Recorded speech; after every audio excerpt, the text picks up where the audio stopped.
Уважаемые коллеги, открываем вторую часть нашего форума. Извините, пожалуйста, Удар Валерьянович. Коллеги, если вы позволите, прежде чем сейчас приступить к докладам, Юрию Анатольевичу тоже есть обращение, да, несколько слов хотел сказать, Юрий Анатольевич, пожалуйста. Уважаемые коллеги,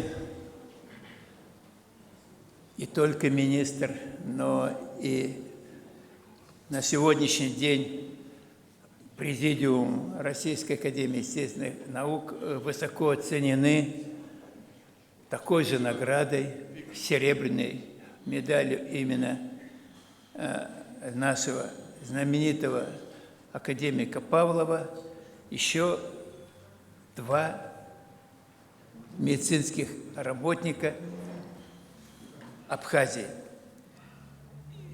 Первый – Чагава Макрик Акакевич. Чагава Маврик Акакевич. Подойдите, пожалуйста.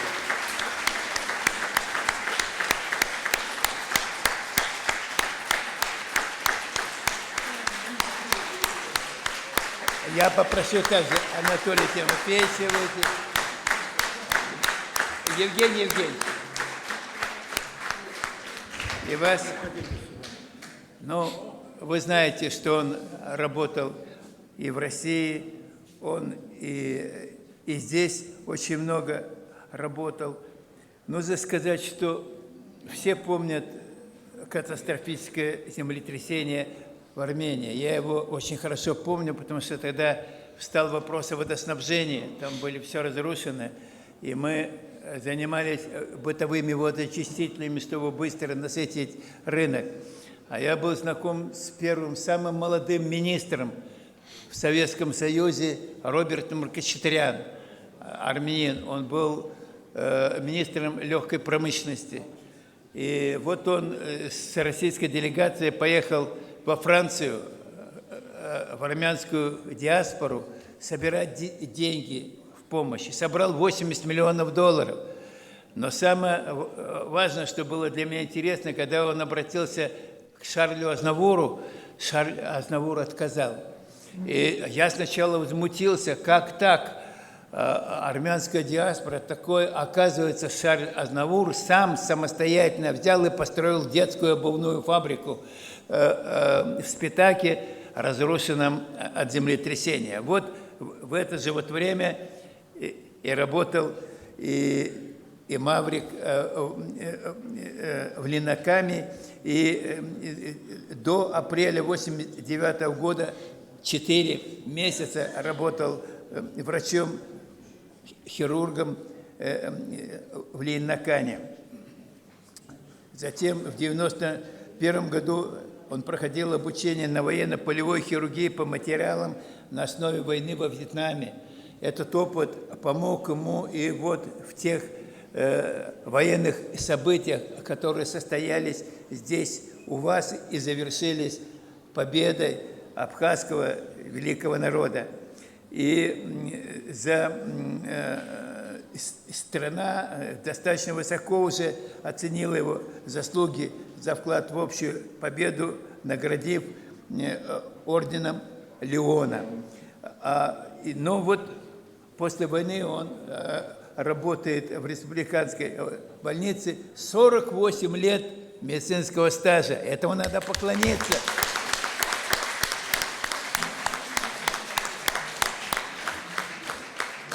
И указом, конечно, президента республики он удостоен заслуженный врач республики. А вот сейчас по решению Президиума Российской Академии Естественных Наук Евгений Евгеньевич вручаете ему Павловскую медаль.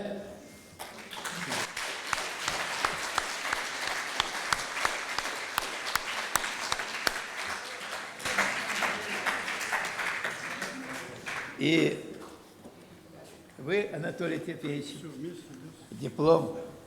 Разрешите, пожалуйста, руки. Все души. Давайте поаплодируем этому цеху.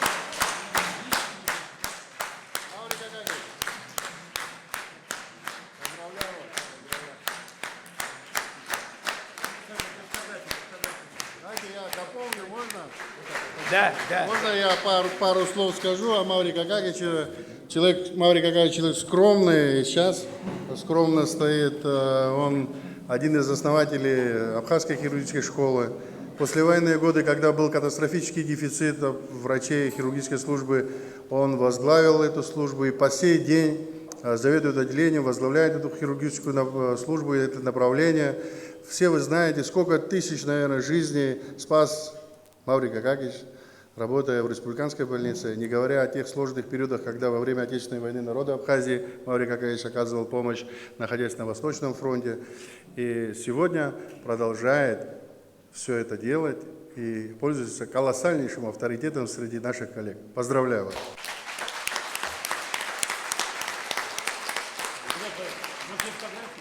Уважаемые коллеги, и еще третья вот награда, также серебряная медаль. А я вам скажу, это очень высоко раритетная награда.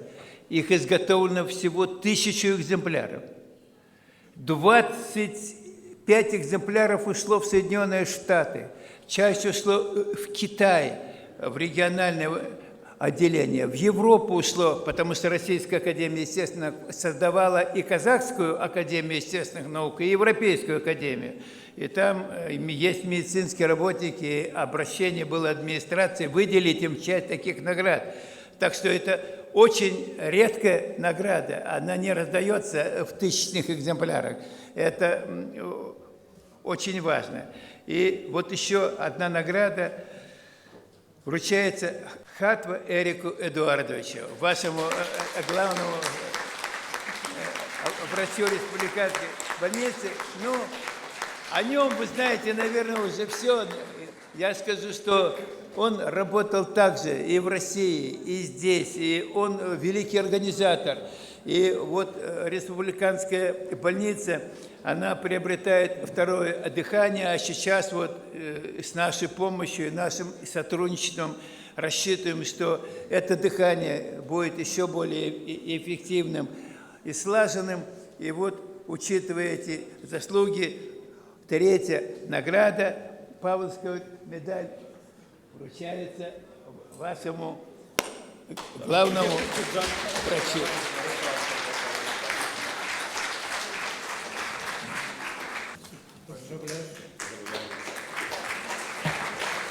Три награжденных за Великую Троицу. Спасибо вам огромное. Спасибо вам огромное за те теплые слова, которые были сказаны в наш адрес. Я хотел бы за Эрика Эдуардовича пару слов сказать. Вы знаете, те цели и задачи, которые мне лично поставлены как министром здравоохранения, руководством страны, лично президентом Асланом Георгиевичем Жане, по модернизации системы здравоохранения, по выведению ее на совершенно иной уровень, неважно какое лечебное учреждение, это касается всей системы здравоохранения. Сегодня головное лечебное учреждение страны – это республиканская больница. Поэтому вы, наверное, видите, может, не сразу какими-то рывками, но каждый день маленький плюс. Каждый день маленький плюс. И это благодаря коллективу, благодаря дружному коллективу, слаженному коллективу с большим научным потенциалом, который сегодня руководитель Эрик Эдуардович Хатва исполняет обязанности. Поэтому я его также поздравляю. У нас очень много дел у всех впереди на благо нашего народа для того, чтобы поднять медицину на совершенно другой достойный уровень. Я хотел бы, чтобы российские коллеги сюда приезжали также, делали мастер-классы. А потом, если мы будем здесь все оперировать, медицинский туризм конкурировал с другими странами.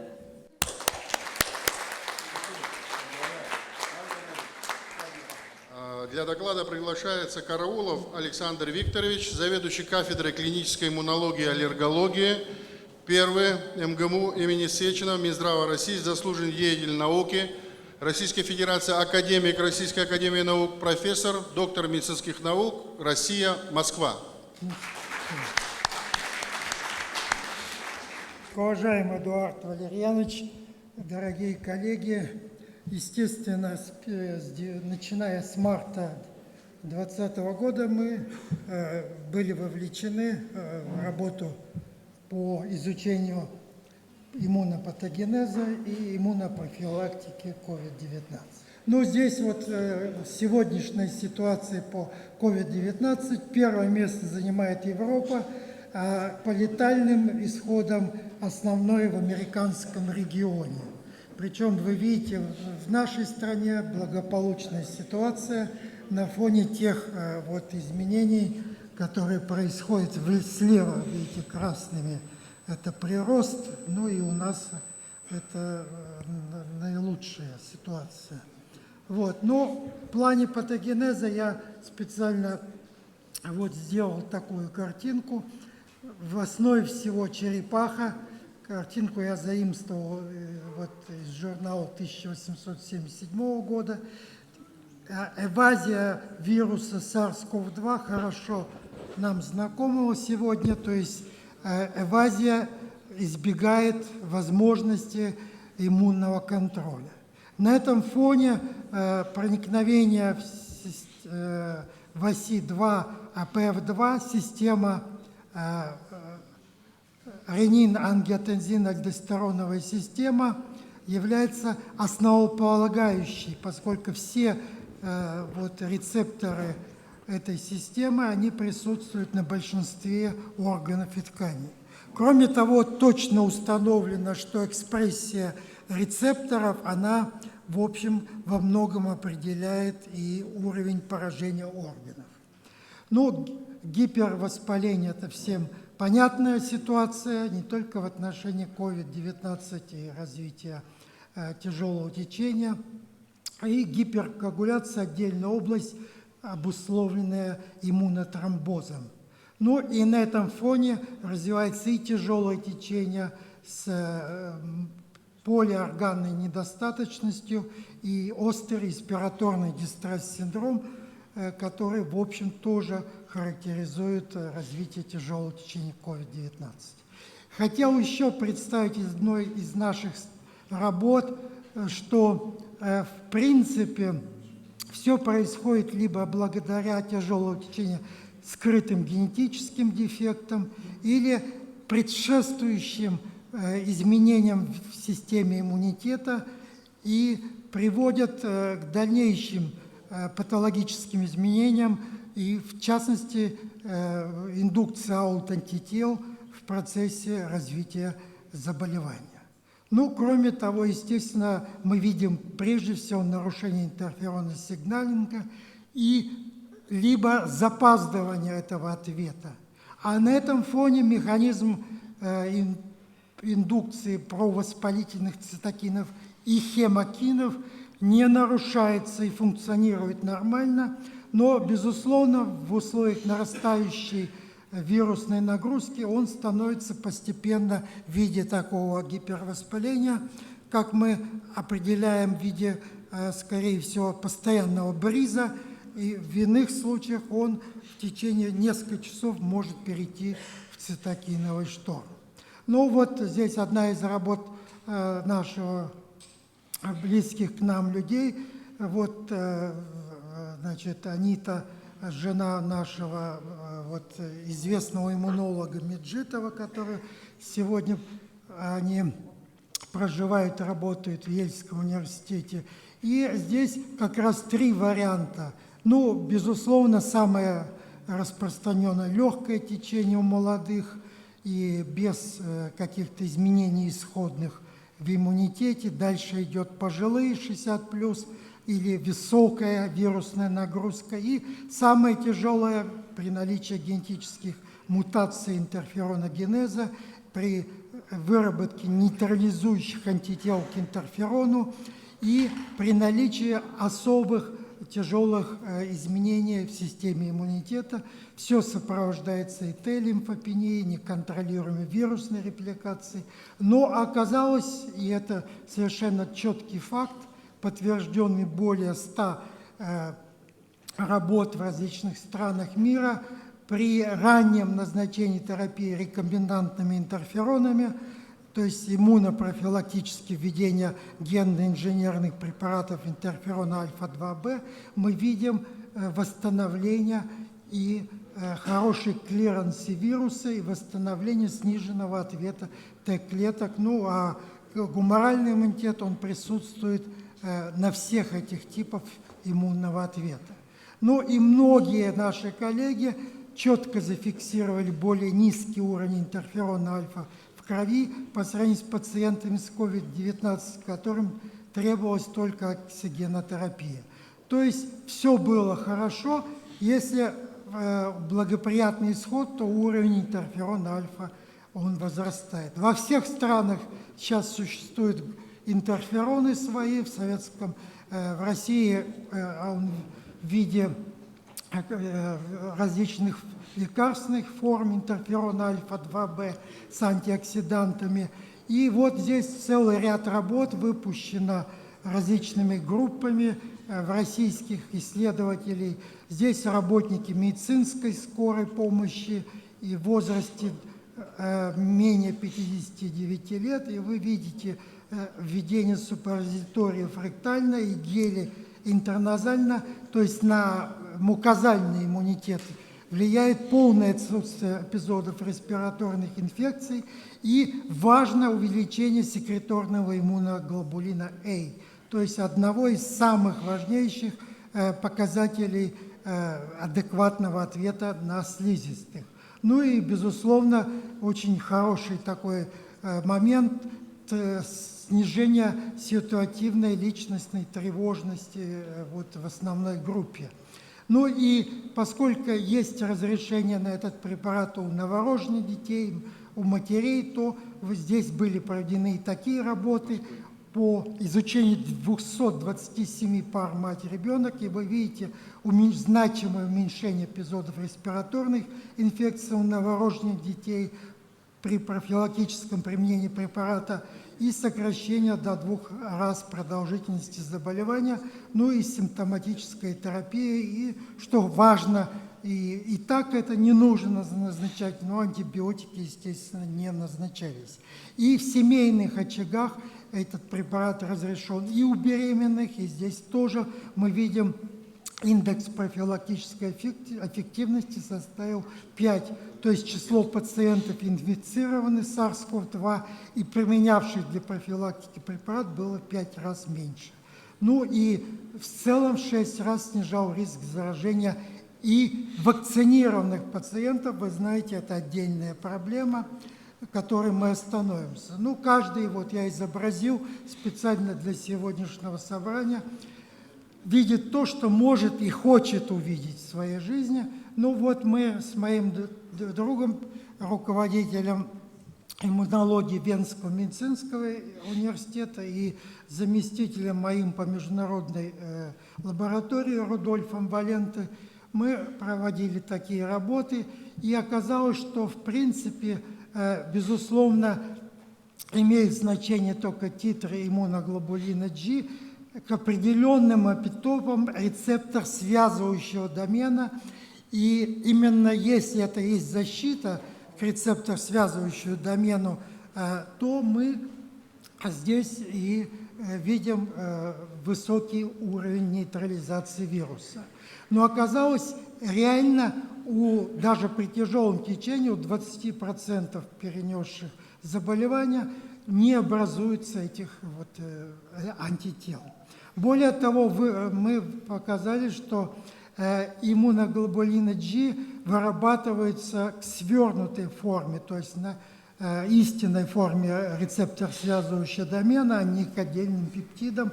Ну, в общем-то, это действительно очень важное, имеющее практическое значение. И вот с этим связано, в частности, недостаточная эффективность пивак короны, которые вот думали, что будет ответ на отдельные пептиды. Ну и еще один здесь вот побочный вывод: иммунизация именно свернутой формы, но не линейной конформации, индуцирует вирус-нейтрализующие антитела.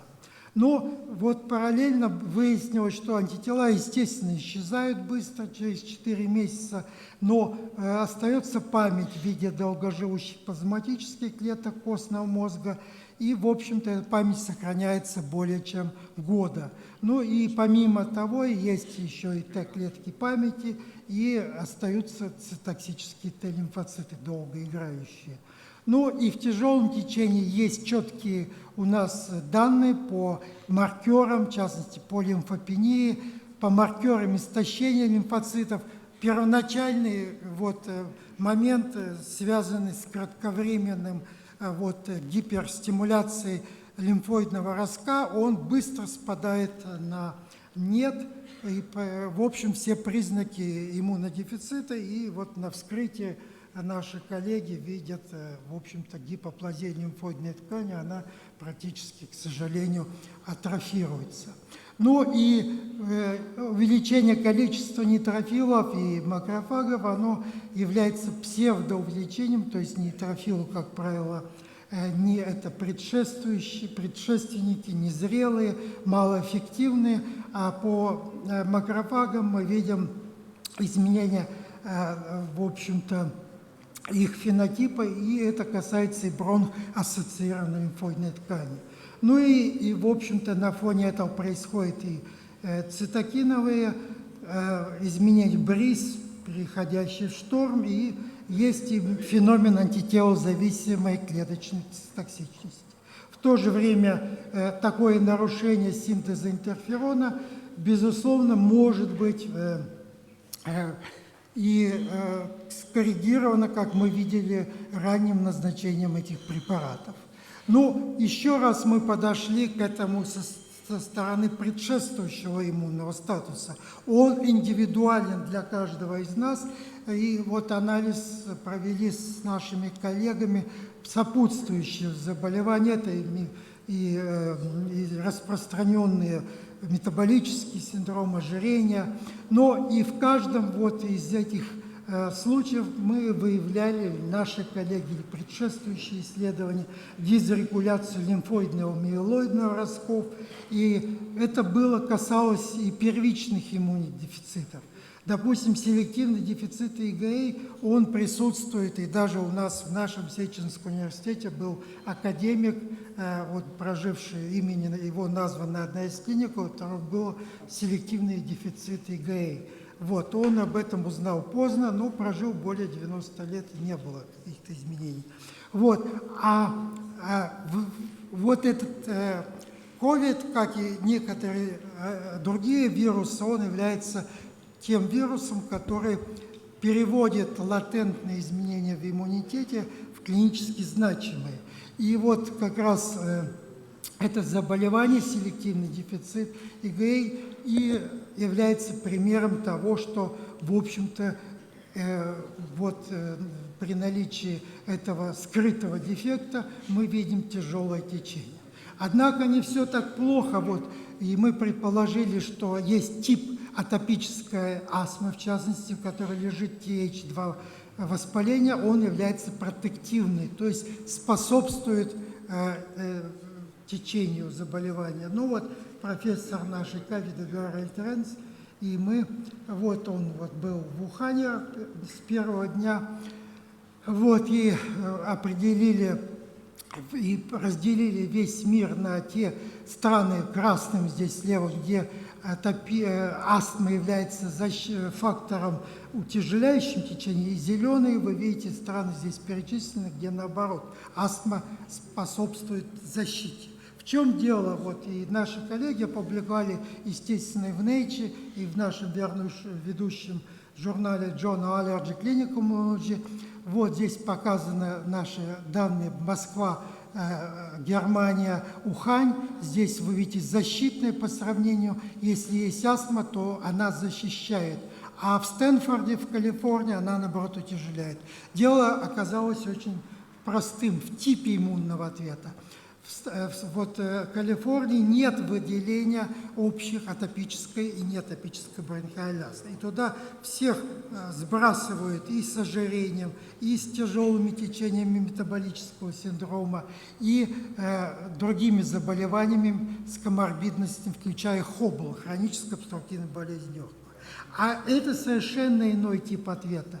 Это иммунный ответ, там предшествующие уже есть скрытое или выраженное клиническое воспаление. На этом фоне мы видим TH17, в общем, по-нашему это плохой ответ.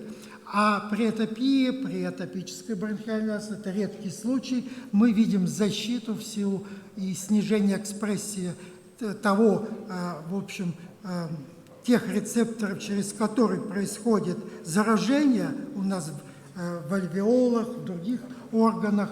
И, в принципе, это очень важнейшее было, на фоне, можно сказать, открытия. И вот в 2023 году, то есть в этом году уже мы опубликовали данные по всем центрам, включая Стэнфордский, Франкфурт, Гессен, Марбург, вот наши клиники, и показали, что действительно все зависит от коморбидности. Вы видите, коморбидности наиболее распространены именно в Калифорнии, по всем данным, и, естественно, вот этим обусловлено и тяжелое течение этого заболевания. А атопическая бронхиальная астма является одним из немногих заболеваний, которые не приводят к тяжелому течению COVID-19, то есть защищает нас. И вот здесь это изображено на нашем рисунке. И, кстати, COVID-19, сразу скажу для клиницистов, это в отличие от вируса гриппа, он не вызывает обострения астмы. То есть очень тоже любопытный. Но особенность позитивная, немного того. И в конце мы работали с моим товарищем из Берна, возглавляющим институт. Там речь идет о формировании внеклеточных нейтрофильных ловушек, о том, как происходит, в общем, все на уровне инвиво. И показали о возможности избежать побочных эффектов, опубликовав эту работу, основополагающую по, в частности, использованию РБД, который уже было реализовано в новой вакцине, основанной на свернутом рекомбинантном белке, который, кстати, индуцирует антитела, нейтрализующие вирус гепатита Б, поскольку она состоит из двух частей. Это пептиды в форме свернутой SARS-CoV-2 и, с другой стороны, антиген гепатита Б. В принципе, эта платформа нами использовалась и используется для генерации защитного ответа против аллергии кошки, собаки и другим той платформе, которой мы постоянно работаем. То есть это эффективно индуцирует вирусные нейтрализующие тела. И опубликована работа, естественно, первый Рудольф Валента вел самоиммунизацию и получил хорошие результаты. Сейчас мы с Россией работаем совместно. И я хотел сказать, мы много эти дни под руководством министра 2 дня работали, заседали с нашими академиками, которые уже сделали блестящие доклады здесь, или которые собираются их сделать. И мы пили в том числе и поднимали тосты между нашими экспресс-докладами за наших учителей. Я хотел вспомнить первого президента Советской Академии, последнего, Григория Ивановича Марчука, нашего пациента и друга академика Рама Викторовича Петрова, которому исполнилось недавно 93, сейчас активно нашего вице-президента при СССР России. И мы, в общем-то, все это реализовываем в математических моделях и понимаем, что взаимоотношение параметров вирусной репликации и иммунной защиты хозяина и определяет исход инфекции. И недавно опубликованные работы тоже привели к выводу, что длительный ковид – это результат нескоординированных реакций системы интерферона и адаптивного иммунитета. И, в общем, продвинулись в понимание возможности проведения иммунореабилитации при длительном ковиде. Спасибо за внимание. Огромное спасибо. Александр Викторович, вопрос у Евгения Евгеньевича. Да. Спасибо большое, Александр Викторович. У меня вопрос есть. Вы нам рассказывали сейчас о формировании вообще иммунитета, да? А скажите, пожалуйста, нас всех волнует, в общем-то, формируется в итоге иммунитет после ковида? Насколько и как часто нужно вакцинироваться с вашей точки зрения? Те вопросы, которые все нас беспокоят. Да, спасибо. Кратко. Очень кратко. Иммунитет после любого заболевания всегда индуцируется. Первое. После ковида.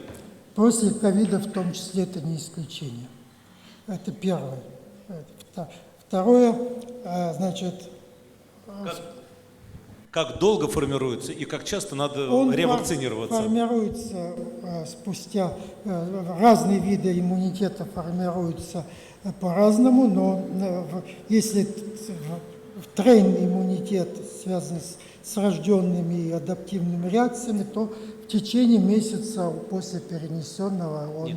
А как, насколько он длительно сохраняется? Это очень индивидуально, скажу так, в разных популяциях он сохраняется, но совершенно точно по уровню у 20% перенесших заболевания не образуется ни защитных антител и нет защитной реакции после повторения. То есть они предрасположены к повторному заражению. И на этот процесс не влияет и вакцинация, любыми вакцинами. Более того, если вы скажете, какая лучше, отвечу другом своего Рудольфа Лента, который на вопрос австрийского телевидения, какая вакцина лучше, «Спутник» либо «AstraZeneca», он ответил, это две разные вакцины, они обе векторные, но они созданы по разными коллективами людей. Если, значит, «Спутник» создан для людей, создавался для людей, то AstraZeneca создавалась для получения прибыли. Поэтому эффект их совершенно различен. Ясно. И это произвело Сейчас, очень сильное впечатление на австрийскую аудиторию. Но его гражданство не лишает, потому что он в Нижней Австрии премьер-министр, так же, как у нас есть друзья в Абхазии, мы здесь чувствуем, он там тоже чувствует очень Спасибо, Александр. Все-таки еще один вопрос я задавал. Нас интересует. Мы поняли, что на какой надо ориентироваться. Как часто мы должны ревакцинироваться и на что ориентироваться мы должны? Могу сказать так, нам нет никакой необходимости не изучать титр антител, поскольку никто вам не скажет качественно, что это за титр, за антитела. Бессмысленно изучать и клеточный иммунитет, поскольку клетки, они несут в себе память, но не защиту от заражения, это точно я вам скажу. Они могут дать вам только пользу при заражении в плане легкого течения, то есть или даже бессимптомного. Поэтому ориентироваться надо на общеклинические проявления. Если у вас тяжелые если вам 65+, или если у вас какие-то заболевания, я их могу сейчас перечислить, то за исключением атопической формы астмы, за исключением некоторых аутоиммунных, кстати, заболеваний на фоне приема определенных моноклонов и тех препаратов пожизненно, допустим, метотрексат принимаете или еще что-то, тут течение может быть более легкое. Нет, я вам сразу скажу, что надо реально смотреть. Эта группа вирусов изучалась еще в 80-е годы, 4 вируса обычные, я имею в виду коронавирусы. И были опыты в Соединенных Штатах проведены с добровольцами по заражению. Конечно, их оплатили, но это было, искали возможности, сейчас интерфероны применяли, то есть как-то. И совершенно точно могу сказать, что устойчивого иммунитета против этого заболевания не будет. Его не было и не будет. Александр Викторович, еще такой момент. Не каждый раз такой великий иммунолог и специалист такого ранга находится в Абхазии, здесь на трибуне, когда все медицинское сообщество практически, руководители точно здесь. Может, из зала есть у кого вопросы нашему уважаемому академику? Используйте такую возможность. Еще хотел добавить, многие в рамках такого эпохи психоза спрашивали и дискутировали по поводу необходимости зачем-то вводить вакцины. Я могу четко сказать, что 80 где-то процентов по международным исследователям мы видим, что вакцинация любыми вот из действующих вакцин, действующих, не псевдовакцин, она приводит к снижению тяжелого течения, и она значительно снижает процент смертности. Поэтому, естественно, все наши коллеги и кто вакцинировался своей вакциной, мы все, в общем-то, сторонники вакцинации.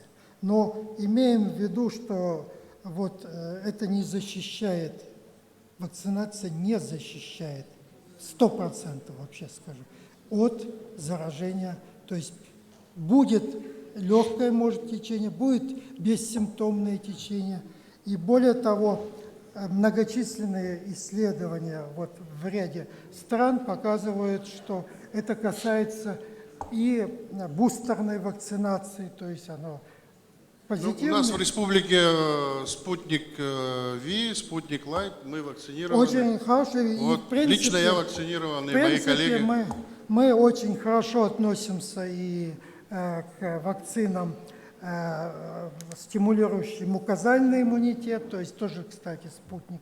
Вот. И, в общем-то, это тоже дает нам право рекомендовать их в случаях, вот особенно медицинским работникам, я считаю, это очень правильное было решение. И мы подчеркиваем и значит, при совещаниях с нашими руководителями такие возможности у нас есть. Вот, и считаем, что вакцинация, мы избрали правильный путь, он был единственно возможный. И, в принципе, что еще интересно, сегодняшняя вот ситуация, в частности по России, она говорит о том, что на самом деле при достаточно скромных количестве летальных исходов мы добились, в общем-то, такой достаточно выраженной, я бы сказал, я бы не сказал иммунной прослойки, это слово не очень в данном случае подходит, но мы добились того, что мы справились с действующими Спасибо. вирусами. Александр Викторович, спасибо. Если вопросов нет, значит, продолжаем. Слово предоставляется Очкасову Евгению Евгеньевичу, директору клиники медицинской реабилитации, заведующей кафедрой спортивной медицины и медицинской реабилитации Первого МГМУ имени Сеченова Минздрава России, президенту Российского медицинского общества, академику Российской академии наук, профессору, доктору медицинских наук Евгению Евгеньевичу Очкасову, Россия, город Москва. Спасибо большое. Глубоко уважаемый Эдуард Валерьянович, глубоко уважаемый Юрий Анатольевич, коллеги. Мы с вами вот сегодня в рамках программы конференции поставили 2 сообщения, посвященные проблеме ковида. Вопросы профилактики, да и вопросы реабилитации. Ну, кто-то может задать, да зачем, вроде бы ковид как бы уже ушел в прошлое, его уже нет. Но я хочу для этого привести цифры, напомнить, что ковид никуда не пропал.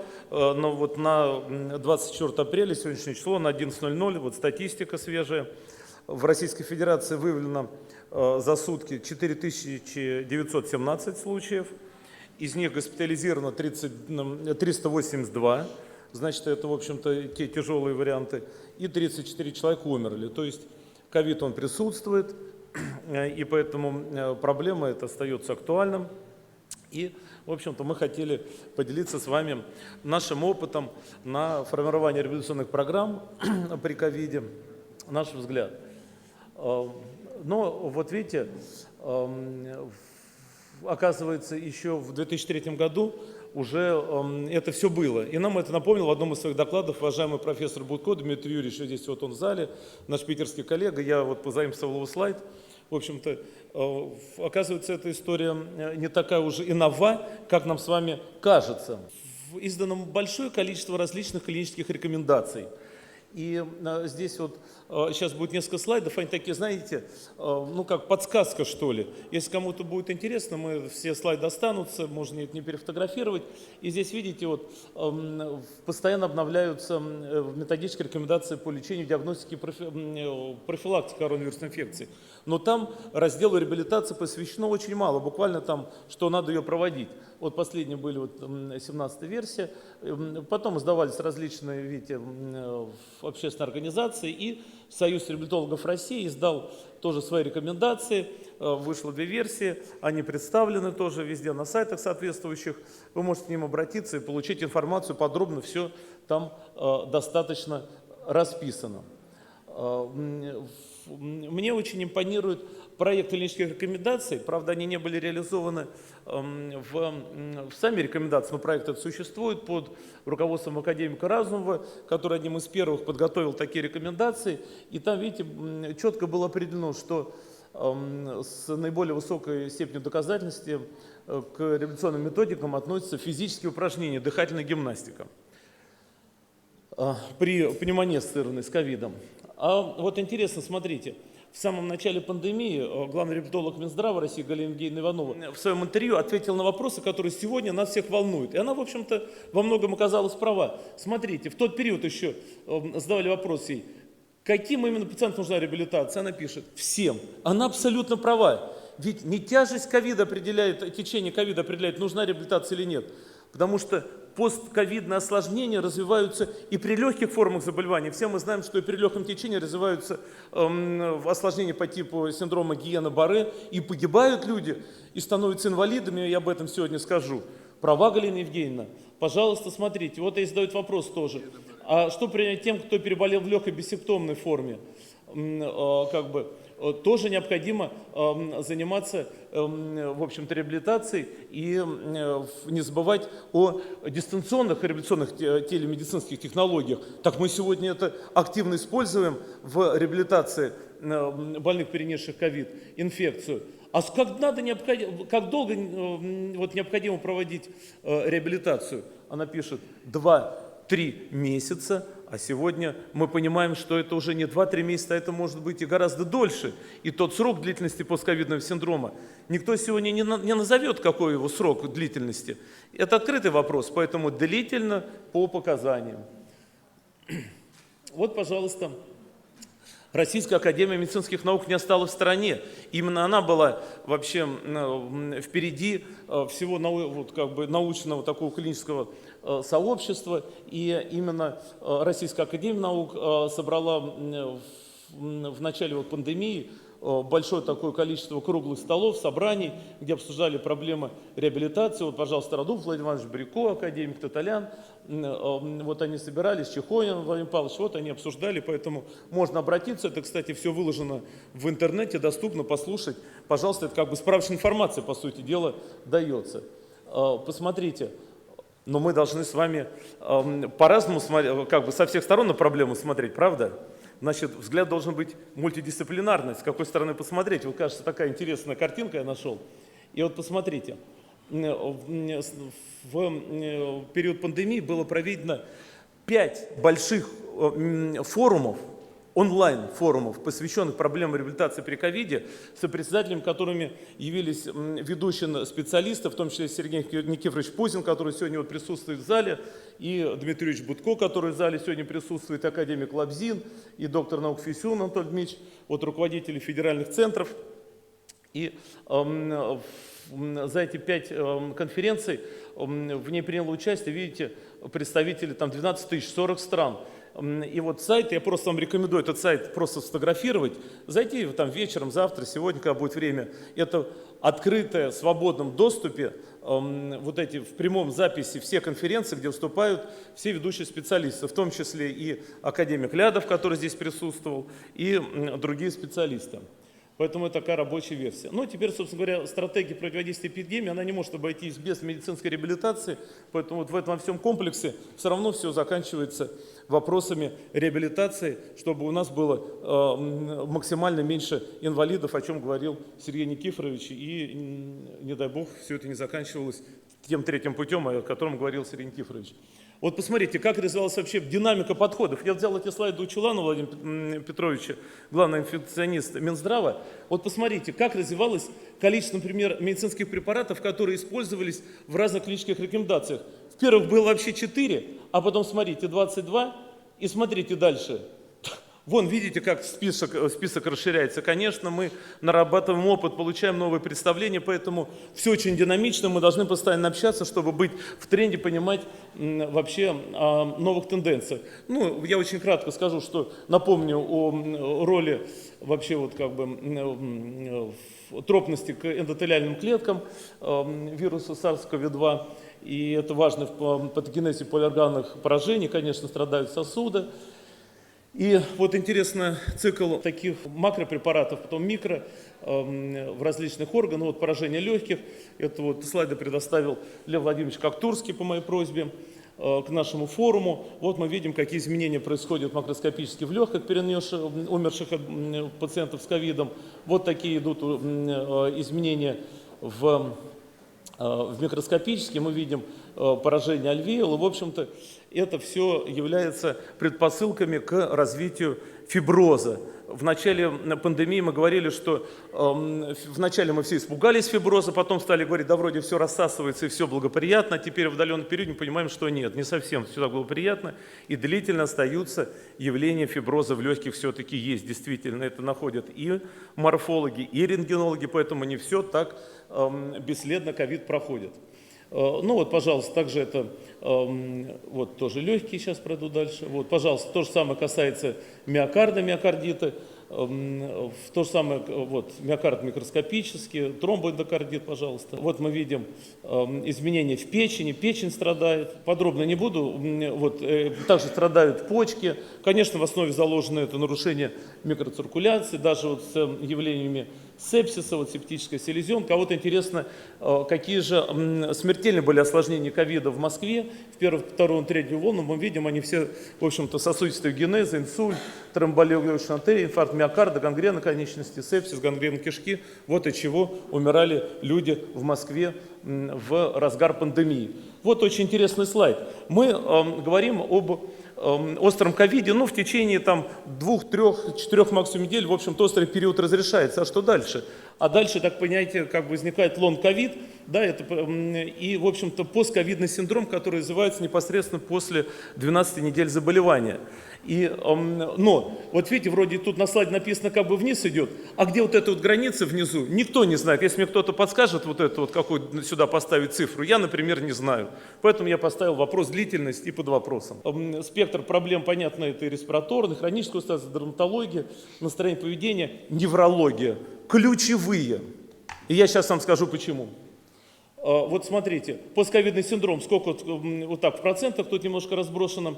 И видите, верхний блок, много сколько осложнений неврологических. А знаете, вот сюда готовились к нашему форуму, я созвонился с Сергеем Петровичем Запари. Это главный эксперт по медицинской экспертизе Москвы. И я говорю, Сергей Петрович, сколько вообще, есть ли инвалидизация после ковида? И мы там подобрали статистику из диссертант, сейчас вот мы делаем диссертацию кандидатскую, являюсь руководителем. И оказывается, в Москве уже более 200 наблюдений людей, получивших инвалидность с неврологическими осложнениями. Это поражение центральной нервной системы, это периферическая нейропатия. Это те люди, которые получили неврологическое заболевание в течение 3 месяцев с момента перенесенного ковида. Это мы говорим об ассоциации с ковидом. И, скорее всего, поэтому вот нам кажется, что это поражение больше легких, оказывается, нет. И я думаю, что многие неврологи, сидящие в зале, меня поддержат, что, оказывается, проблема отдаленного периода, она даже не совсем пульмонологическая, она неврологического характера. И это вот очень важно. Проблема классификации, вот на слайде, как классифицируется, написано. Вот картинки рентгенологические, обзор, спектр поражений, которые поражают при ковиде. Вот про неврологию я уже сказал, насколько это важно. Принципы реабилитации на слайде представлены во всей литературе, они имеются. Вот, и напоминаю, вот 3 этапа реабилитации. И, конечно, на каждом этапе имеются свои особенности. Ну, в задачи реабилитации тоже большой спектр входит. Я думаю, здесь сидят реабилитологи, поэтому подробно акцентироваться не буду на этом. Ну, конечно, это снижение общей инвалидизации. Ну вот,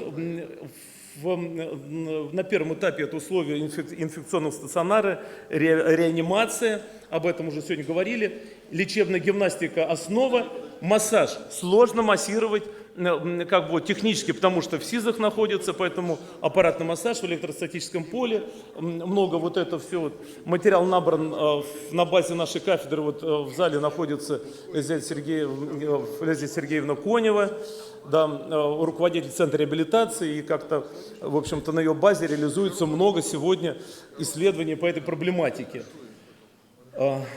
Вот, пожалуйста, физическая реабилитация, кадры как занимаются, важная роль респираторной реабилитации. Кстати, очень хороший доклад академика Лядова Константина Викторовича, вот он в зале, как раз вот на тех конференциях, о которых мы говорили, я показывал слайд, если обратитесь, сможете послушать вот выступление Константина Викторовича. Важен выбор позиционирования, положение это мы знаем на животе.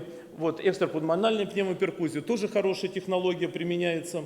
И на втором этапе мы расширяем уже спектр реабилитационный, циклические тренировки подключаем. И вот очень важно вопрос, я задам вопрос.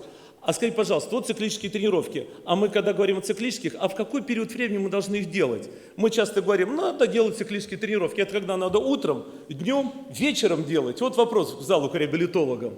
И знаете, мы поняли, что циклические нагрузки нельзя проводить рано утром, потому что утром хуже переносится, и вот уровень сатурации, он оказывается ниже, если даешь циклическую нагрузку. Надо, чтобы раздышался, что ли, организм проснулся, и вот тренировки после 12 часов, они показывают лучший результат.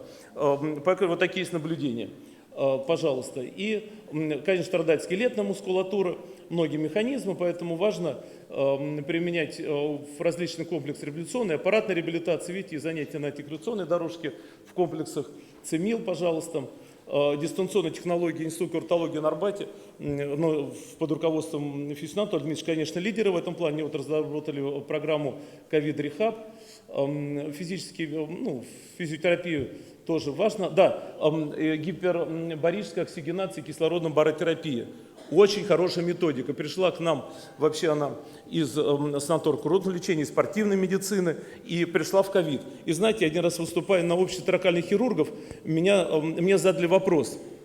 Евгений Евгеньевич, скажите, пожалуйста, а что нового вообще было привнесено в реабилитацию ковида? Ну, все известно, в общем-то, что нового пришло. Знаете, я, честно говоря, задумался, я так подрастерялся. А что такого прям вот нового, чего не было вообще раньше мы вот в этих технологиях не применяли?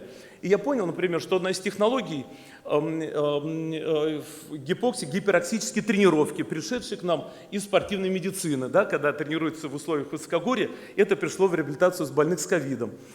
Активно стали развиваться технологии аппаратного массажа. Мы раньше это как-то не очень к этому относились. Оказывается, аппаратный массаж в условиях острой фазы – это хорошая технология. Поэтому действительно вот, у нас немножечко дистанционная телереабилитация, тоже технология, которая нам сильно о себе напомнил ковид. Вот, пожалуйста, использование сурфактанта тоже важно. Кардиопротекцию обязательно должны мы использовать. Вот, препараты на основе фосфокреатина и другие препараты. Тоже не надо забывать роль микронутриентов. И профессор Скальный, лидер вообще микроэлементологии в нашей стране, напоминает, что цинк, селен, витамин D – важные аспекты и профилактики ковида, и лечения. Поэтому должны оценивать микроэлементный статус. И это не так сложно. Смотрим по составу волос, и я думаю, что надо это развивать и в Абхазии. Как другу скажу, уже платные минуты у вас пошли. Я понял. Сон. Важно помнить. Я, видите, пользуюсь служебным положением. Надо обязательно спать хорошо. Если мы спим, то мы лучше восстанавливаемся после инфекции. И вот те тренировки, о которых я говорил, интервальные, озонотерапия, тоже мы сейчас начали активно использовать хорошо и имеем замечательный опыт по поводу этого. И тренировка обоняния. Вот Владимир Николаевич Николенко сидит, вот он показывал, я понял, что у меня слайд этот неправильный. Надо не вот эти баночки различными запахами делать, а с цветами Абхазии показывать, приезжать, тренироваться, и тогда будет гораздо лучше и приятнее, эффективнее. Поэтому это неправильный слайд, его не надо брать на вооружение, а вот лучше Владимир Николаевич слайд. Спасибо большое за внимание. Вот есть такая книжечка, тоже издана по реабилитации при инфекционных заболеваниях. Там есть вопросы ковида отражены. Спасибо большое. Сколько я должен? Спасибо, Евгений Евгеньевич. Вы, как всегда, на высоте. Мы так по дружбе, как говорится, там по минутке вы не обращайте внимания, не так дорого в республике. Я попрошу наших уважаемых друзей Будко Дмитрия Юрьевича, Муртаза Зарифовича Мидова проехаться на консультацию в республиканскую больницу ждут. И вот сейчас, подождите, может, Шарулах Ашуев, у вас 15 часов консультация, может, вы сейчас с ними проедете, и заодно там полпациентов уже, они все равно приехали заранее, чтобы не терять время. Любой пациент, который ждет, он ждет каждую минуту, лучше доктор пораньше к нему приедет, правильно? Не надо так, все. Я вас попрошу проехаться, проконсультировать. Продолжаем работу, уважаемые друзья. Валентин Ильич Шарабаро, директор клиники пластической хирургии, заведующий кафедрой пластической хирургии 1 МГМУ имени Сеченова Минздрава России, профессор, доктор медицинских наук, Россия, город Москва. Просим вас. Глубоко уважаемый президиум, глубоко уважаемые коллеги, я признателен за возможность выступить на столь важном форуме со своим докладом. Согласно нашей вчерашней рабочей встрече, я чуть-чуть изменил доклад, от эстетики ушел в область Вчера реконструкции. после нашего рабочего конструктивного совещания темы у многих поменялись, я смотрю. Да, я... Почаще нам надо встречаться. Абсолютно, да, согласен. Я чуть-чуть изменил, добавил реконструктивные аспекты в свой доклад. Значит, хирургия пластическая, реконструктивная, восстановительная. Вообще это широкие направления достаточно хирургии. Как вы видите, это не просто эстетическая хирургия, но это и проблема восстановления функций, формы частично или полностью утраченных органов. В общем-то, методы пластической хирургии, они применяются во всех практических хирургических специальностях, без исключения. Но сегодня мы все-таки будем говорить о том, что подразумевается больше в народе под термином пластическая хирургия. Это реконструктивно-пластический компонент и эстетический. Соответственно, реконструктивно-пластический восстанавливает функции косметические дефекты поверхностных тканей. Различные методики используются, я не буду тратить время, я покажу все это на клинических наблюдениях, учитывая лимит времени. Но эстетика контролирует или эстетические недостатки, или просто недостатки, возрастные изменения или недостатки внешнего вида. Итак, реконструктивно-пластическая хирургия.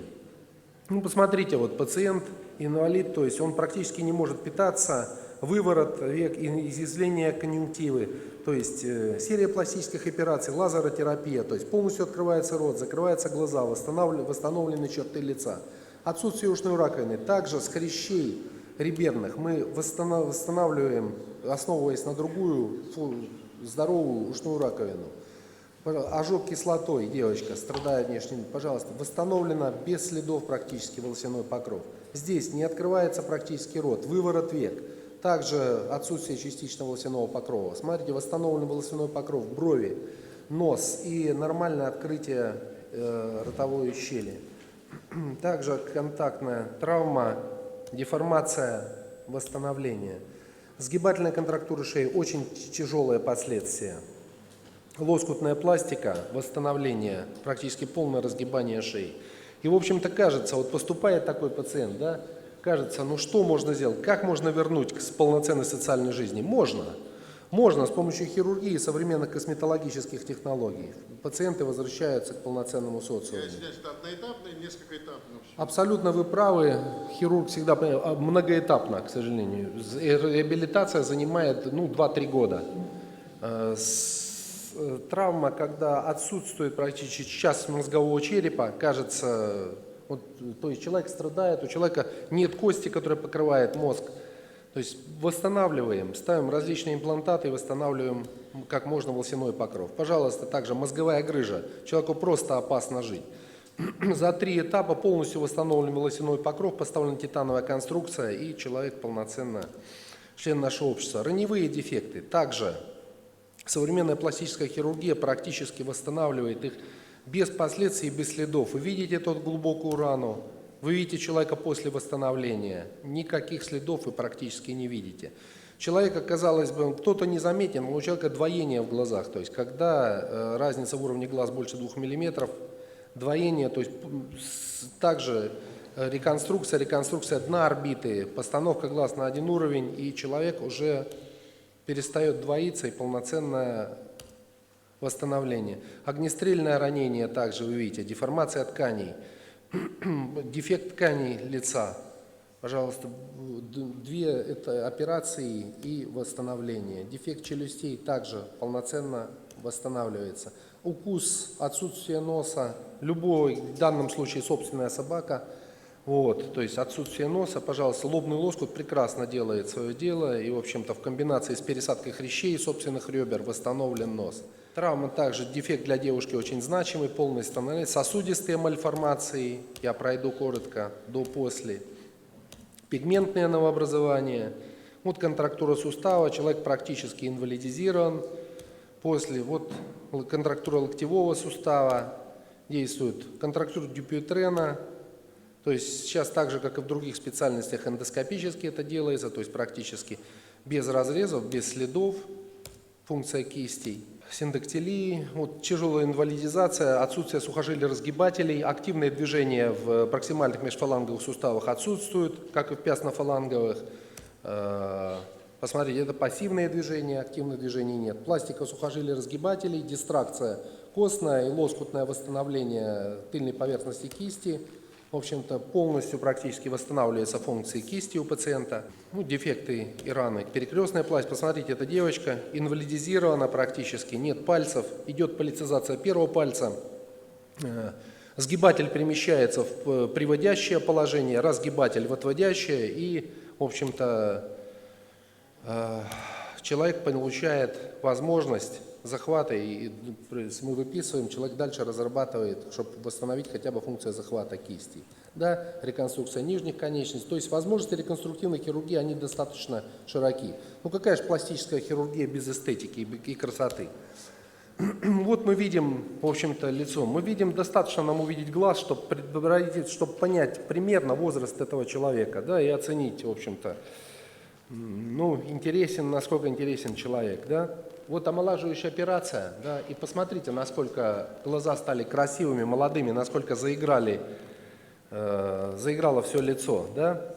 Сравнительно молодая девушка, по сравнению, ну как вот ее портят некоторые моменты, да, это исправляется, и посмотрите на эту же девушку, да, насколько же человек, мужчины, так же самое, в общем-то, но самая лучшая пластическая операция какая? Которая никто, чтобы не сказал, что сделана операция.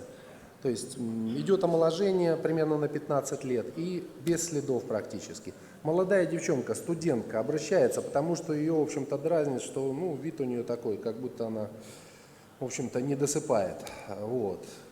Человек становится после просто практически ребенком. Вот также, молодо, красиво, вопросов нет. Но можно сделать еще моложе и красивее. Посмотрите, сравните на эти глаза, до и после. Ну, это разное восприятие лица, да? Здесь комбинация, то есть нижняя треть лица малоинвазивна, то есть подбородочная область, глаза, пожалуйста, до и после. Более возрастные, уже малярные мы видим зоны, да, тоз малярных областей. То есть, и главное, чтобы все это выглядело естественно после операции, потому что ну, часть наших коллег грешат нашими возможностями, злоупотребляют ими. Пациентка 3 года ходила к косметологам, да, то есть ему убеждали, что все исправится, все наладится. Ну вот один визит к пластическому хирургу и как бы, посмотрите на счастье в глазах человека, который, да, получил. Эта пациентка спустя 3 года, здесь ей 62 года, внизу 65 лет. Смотрите, здесь, казалось бы, ну вот, ну как, ну возрастной пациент, ну сравните этих пациентов, да, то есть, ну это мужчины, казалось бы, да, ну вот мужчины все чаще и чаще делают. Смотрите, мужчина до операции и после коррекции. Мальчиком он не стал, безусловно, но если мы сравним пациентов этих до и после, то ну, это другое качество, в общем-то, жизни. Я некоторые позволю себе без комментариев, просто до и после. Притом малоинвазивно в данном случае, эндоскопические технологии. Пришли к нам на помощь, когда мы делаем разрез волосистой части головы. иногда через рот и на веках делаем. То есть короткие доступы, которые не видны. Да, и, соответственно, никто не может сказать, что сделано вмешательство. И посмотрите, контуры шейно-подбородочной области, вообще лицо, насколько преображается. Здесь в данном случае также эндоскопическая методика, никаких следов на человека практически не остается. Посмотрите на контуры нижней челюсти, шейно-подбородочной и вообще на глаза, в которых после операции совершенно другое проблеск счастья. В данном случае даже возрастной пациент, порой эндоскопические технологии позволяют без следов произвести, вот в данном случае 61 год пациентки, и без следов позволяет, в общем-то, на 7-8 лет достичь таких результатов омоложения. Иногда с дефектами одновременно, например, дефект подбородочной области, одновременно надо внести какую-то искорку, то есть с эндопротезированием подбородка, эндоскопический лифтинг лица с блефаропластикой.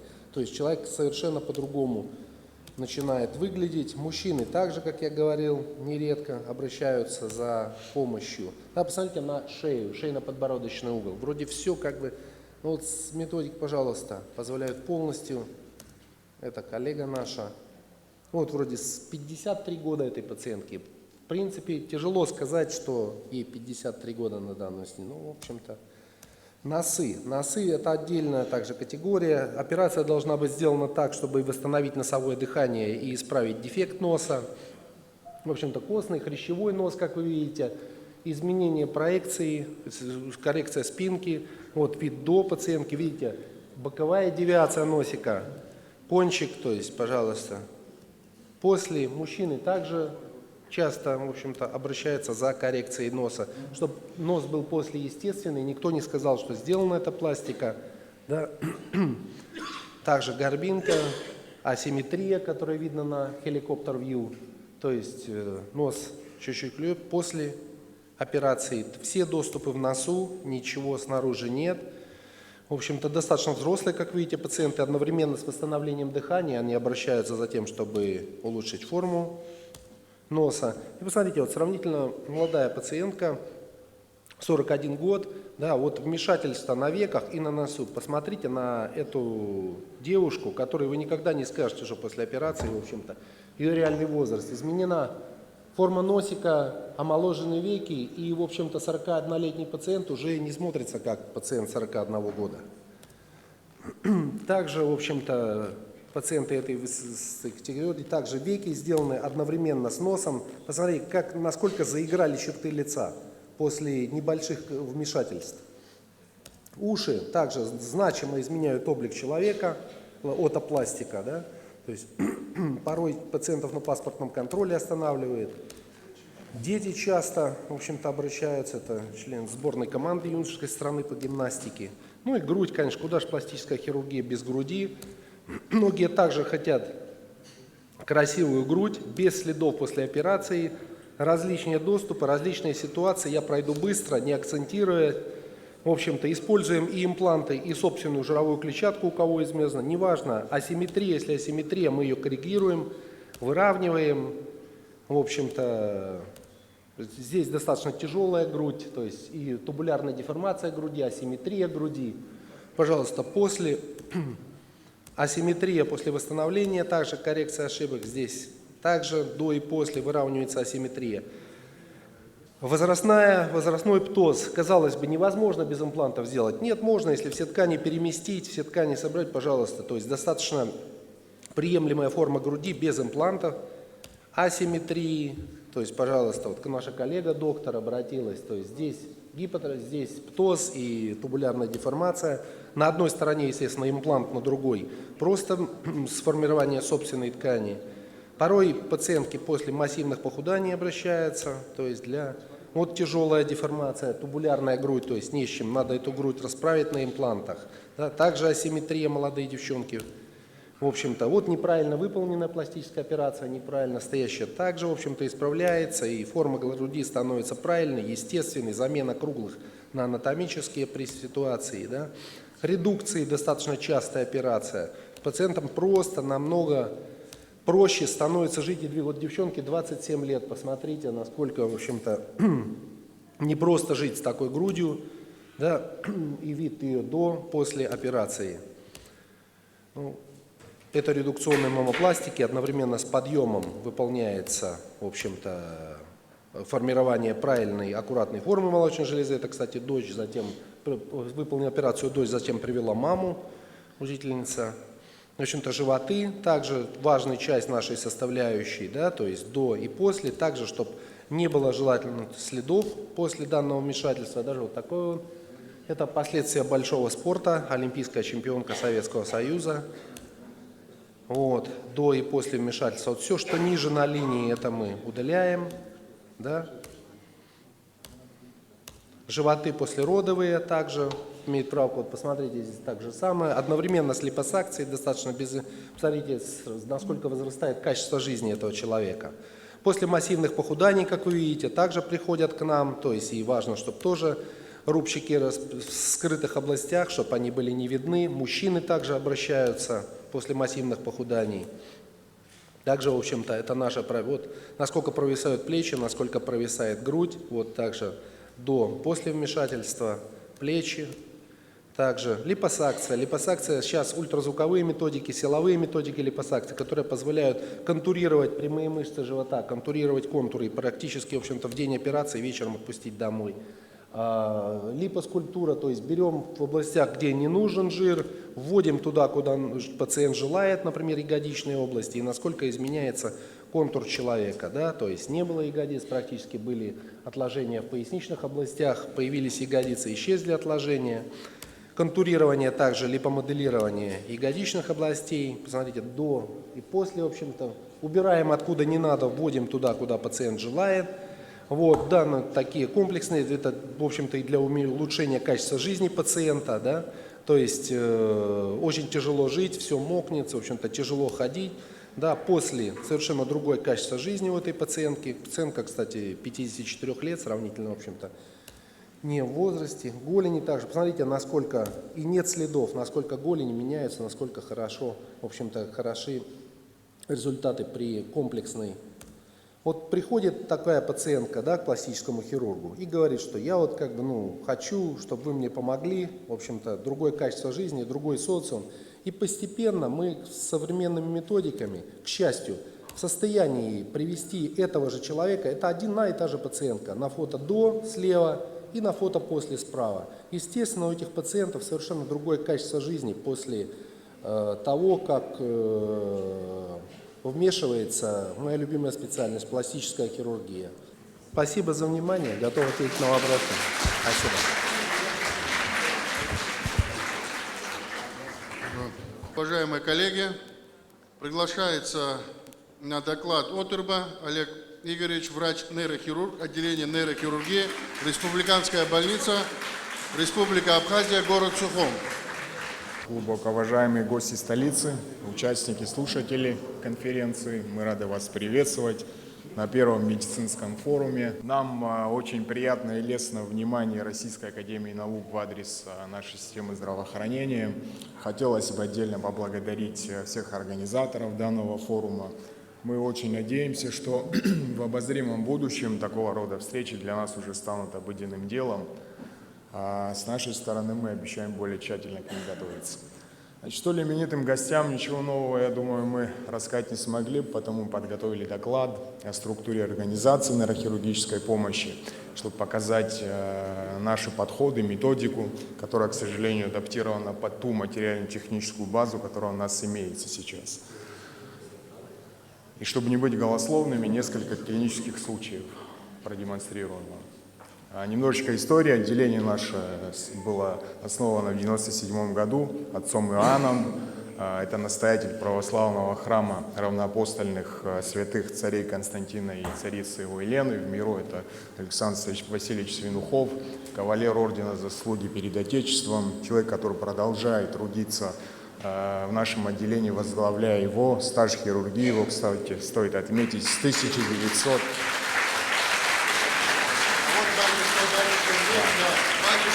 Батюшка, пожалуйста, встаньте, пожалуйста.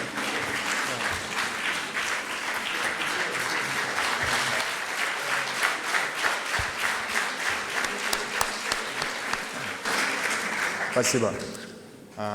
Стаж хирургии его с 1978 года, господа. 45 лет в этом году юбилей. Будем отмечать. Значит, на данный момент в отделении у нас трудится 6 врачей, нейрохирургов, 2 врача-невролога. Отделение развернуто на 27 койках. Казалось бы, это немного, но для страны численность, которая составляет менее четверти миллиона, это примерно как один спаленный район у вас в России, города-миллионника, этого вполне себе пока достаточно. Основная, значит, цель нашего отделения, задача – это оказание специализированной нейрохирургической помощи пациентам с различной патологией. Значит, на базе нашего отделения мы проводим коррекцию при острой черепно-мозговой травме, при спинномозговой травме, шунтирующие операции выполняются, в плановом порядке оперируются объемные образования центральной нервной системы различных локализаций. Значит, реконструктивная хирургия проводится, шов, суралис, периферической нервной системы и многие другие нозологии. Значит, на данном слайде мы продемонстрировали точное количество пациентов, которые у нас проходят лечение. Вот, вы можете обратить внимание, это от 150 до 180 операций в год. Это примерно один случай на 1500 человек населения. То есть немалая концентрация заболеваний.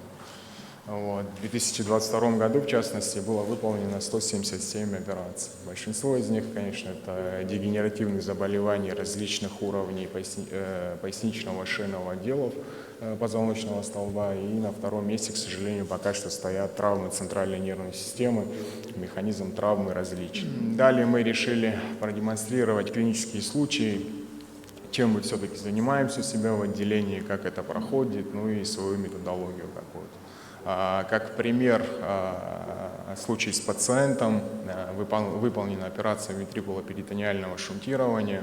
Значит, пациент был достаточно тяжелый, у него метастатическое поражение было головного мозга, большой солитарный очаг в дне третьего желудочка, в заднем роге бокового желудочка, что вызвало тривентрикулярную гидроцефалию. Сейчас продемонстрирую. Простите. Вот видно крупный очаг в дне третьего желудочка, который вызывает окклюзию, и не менее крупный очаг в заднем роге бокового желудочка. Значит, пациенту выполнена шунтирующая операция, это послеоперационный контроль. Попробуем запустить слайд. Вот. Значит, состояние шунта удовлетворительное, гидроцефалия регрессировала, конвекситальные все борозды извилины раскрыты, гипертензионного синдрома нет.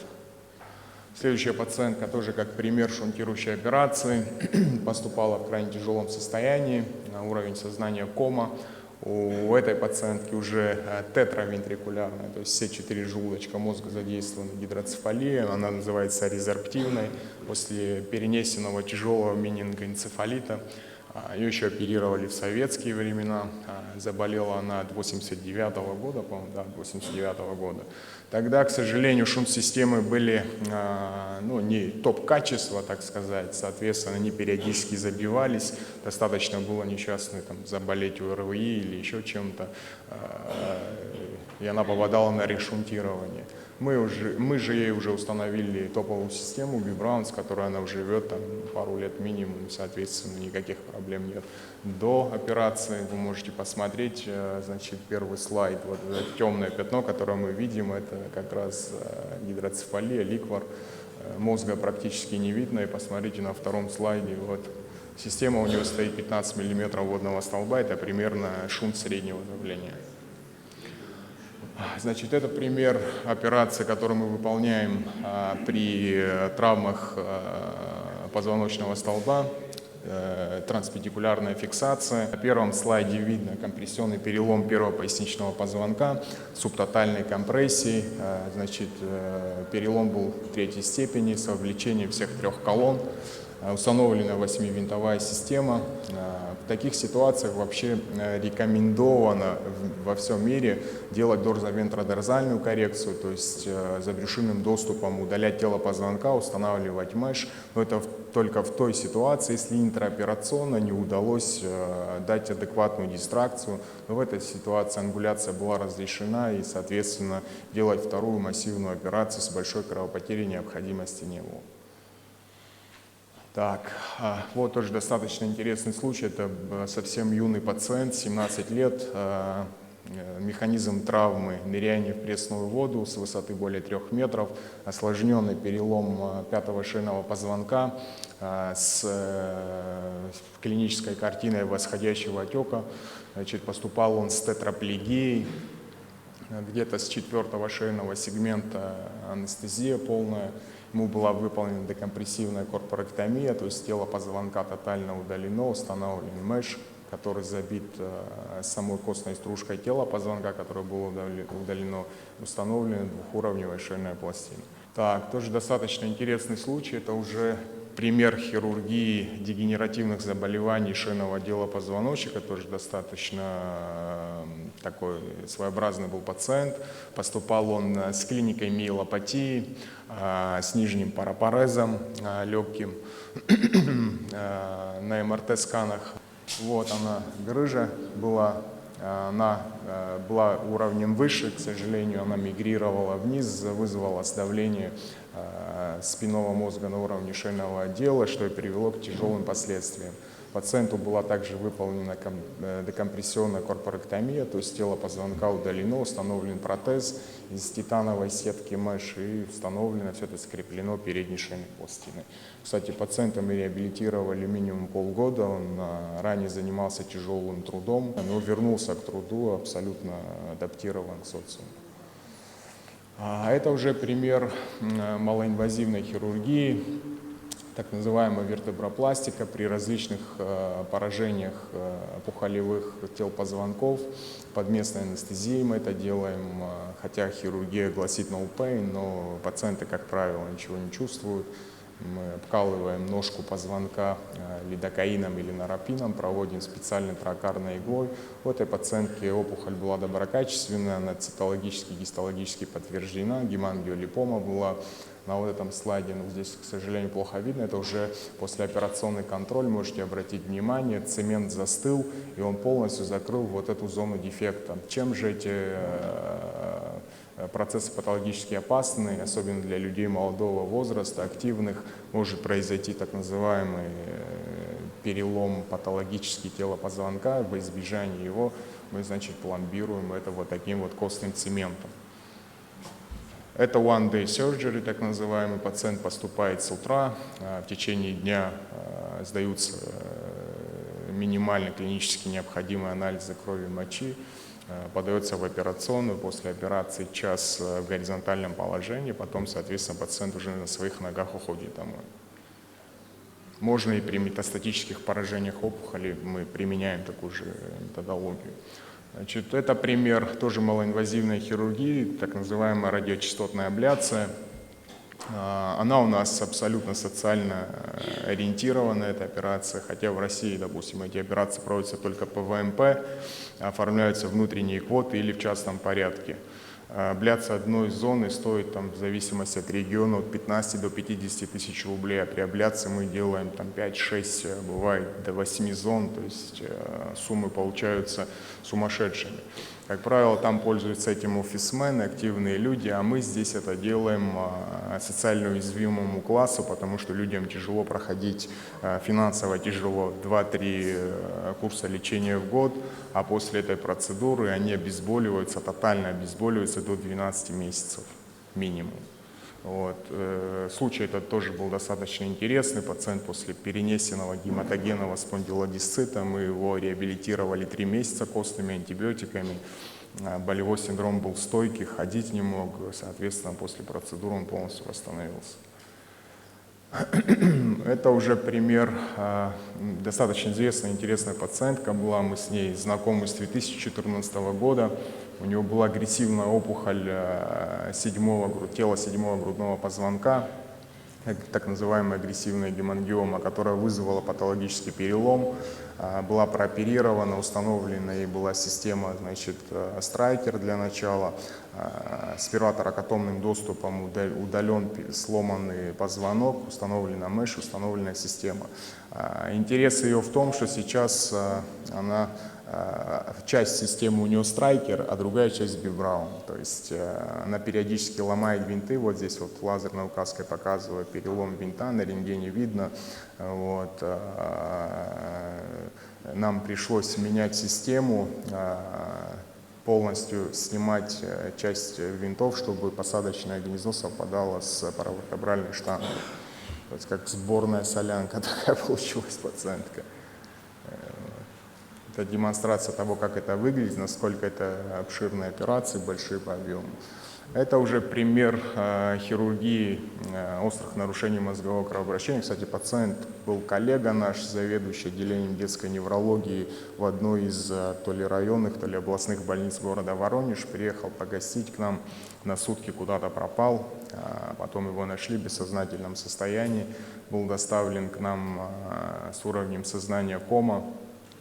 По международным рекомендациям в глубокой коме пациентов таких не оперируют, но учитывая особенности мы рискнули, взяли его. Вот здесь видно огромная гематома, можно увидеть дислокацию срединных структур почти что на 2 сантиметра. Ему одновременно было выполнено 2 операции, то есть в точке Кохера установлен латексный шунт, который дренировал боковой желудочек, контрлатерально удалена гематома. Это уже послеоперационные снимки, мозг расправился, гематомы практически нет, здесь остаются какие-то следы. Был выписан на 12-е сутки, по-моему, через пару недель его забрали, уже на поезде, без сопровождения медицинского персонала, то есть он с родственниками смог уехать на дальнейшую реабилитацию. К сожалению, уезжал он с гемиплегией контрлатеральной, с грубой дизартрией. Мы поддерживаем связь периодически. Восстанавливается доктор. Это уже пример нейроонкологии в условиях нашего отделения. Почему именно этот пример? Потому что здесь опухоль располагается в стенке верхнего сагитального синуса, несколько некомфортная зона для операции, учитывая, что у нас нет микроскопа, нет ангиографа. Да. Вот она. Опухоль, это уже интраоперационные снимки, вот она после удаления, это уже косточка уложена обратно, выполнена костнопластическая трепанация, удаление опухоли по Симпсон-1. Это пример злокачественной менингиомы, так называемая анапластическая менингиома, грейд 3. Также выполнена костнопластическая трепанация, но уже операция по Симпсону-1, потому что здесь каких-то анатомических важных структур критических нет, и, соответственно, можно более агрессивно работать. Это этап доступа, этап трепанации, этап уже опухоль удалена. Вот это коричневое, что мы видим, это гемостатическая марля в ложе опухоли. Косточка уложена обратно, фиксирована. Достаточно интересный пациент, был с огнестрельным ранением. Здесь мы продемонстрируем одновременно, что мы делаем при травме, и, соответственно, вторым этапом мы ему делали большую, сложную достаточно реконструкцию. На 3D-сканах видно, что крыша орбиты практически разрушена тотально, да что там все дно передней черепной ямки. Огнестрельное ранение в упор было в правый висок с вылетом в лобной области, лицевой скелет пострадал. Практически весь конвекс был разбит. Вот она гематома огромных размеров, практически занимает всю тотально правую лобную долю, частично левую лобную долю. Это уже томография после снимка, 3D-контроль. Пациенту был выполнен так называемый классический доступ зутера с бифронтальной краниоэктомией. Посмотрите, какой огромный дефект получился. Этот слайд, он, наверное, больше комплимент в адрес нашей реанимации, потому что это 9-е сутки после операции, вот после такого тяжелого ранения пациент каким-то образом сидит и общается. Здесь можно увидеть после трахеостомической канюли, рана еще осталась свежая совсем. Это уже 2 месяца спустя после операции грубый вот такой дефект у пациента получился.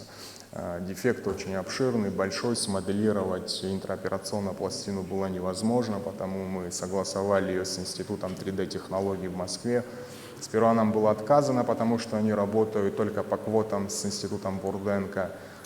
Бурденко нам очень рекомендовали пациента на такую операцию отправить к ним, но больной категорически отказался, и мы оперировали его здесь. В итоге директор института сжалился над нами, и они вырастили для нас углеродную пластину с титановым опылением.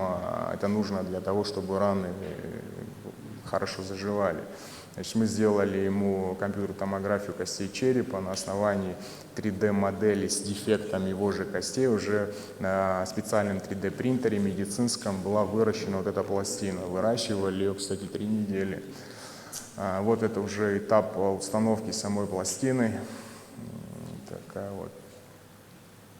Это у нас 8-й сутки после операции, через 3 месяца. Шрам остался в волосистой части головы, то есть пациент социально адаптирован. Следует отметить, что он набрал 28 баллов по шкале когнитивных нарушений ММСЕ, то есть когнитивные нарушения легкой степени, которые тяжело будет человеку необученному увидеть. Сам он не жалуется. Инвалидность не дали, да? Инвалидность не дали, да? Да, да, он поехал по месту прописки в город Санкт-Петербург, ему отказали в инвалидности, его супруга мне звонила, возмущалась, говорит, ну как, у него же половина головы титановая. Сам пациент, кстати, не жалуется, только его жена говорит. Не дали степень, да, там, по-моему, не дали... Да. Степень, да.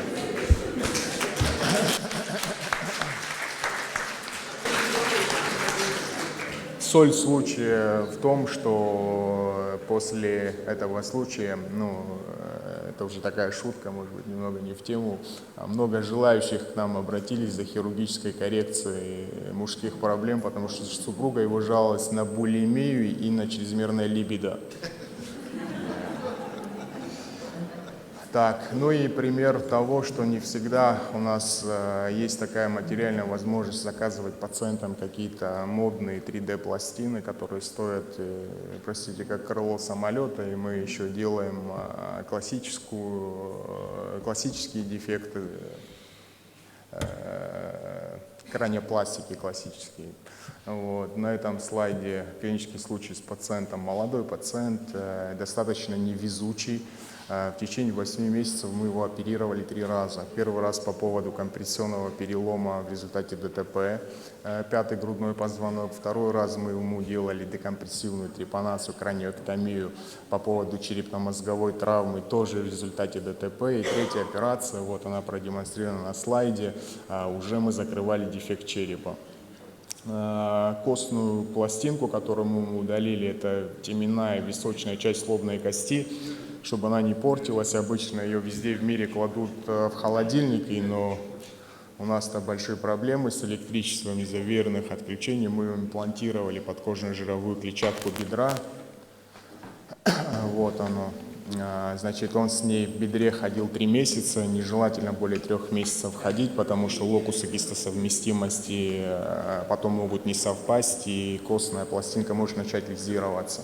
И здесь этап операции, как мы удаляем ее из подкожной жировой клетчатки бедра, устанавливаем, моделируем дефект и фиксируем это все такими титановыми краниофиксами. Ну и немного о выводах. У нас по времени регламент поджимает.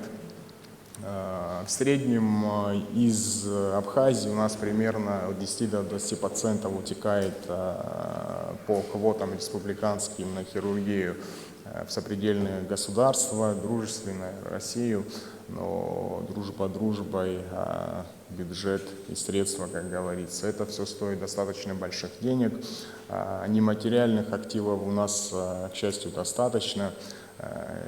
Было бы неплохо немножко подтянуть еще материально-техническую базу для того, чтобы мы могли оказывать более специализированную помощь уже в условиях республиканской больницы и не терять вот те 20 пациентов ежегодно, которые от нас уезжают. Спасибо за внимание. Спасибо. Очень яркий познавательный доклад, Олег Игоревич, спасибо. На самом деле мы готовились на 10 минут, ровно 26 минут был у вас доклад, я вас не перебивал, потому что большой объем работы выполняет отделение нейрохирургии республиканской больницы. У нас есть определенные планы и задачи, которые мы будем выполнять и по оснащению, и по реконструктивным операциям. Сейчас мы переговорили вчера с Валентином Ильичем.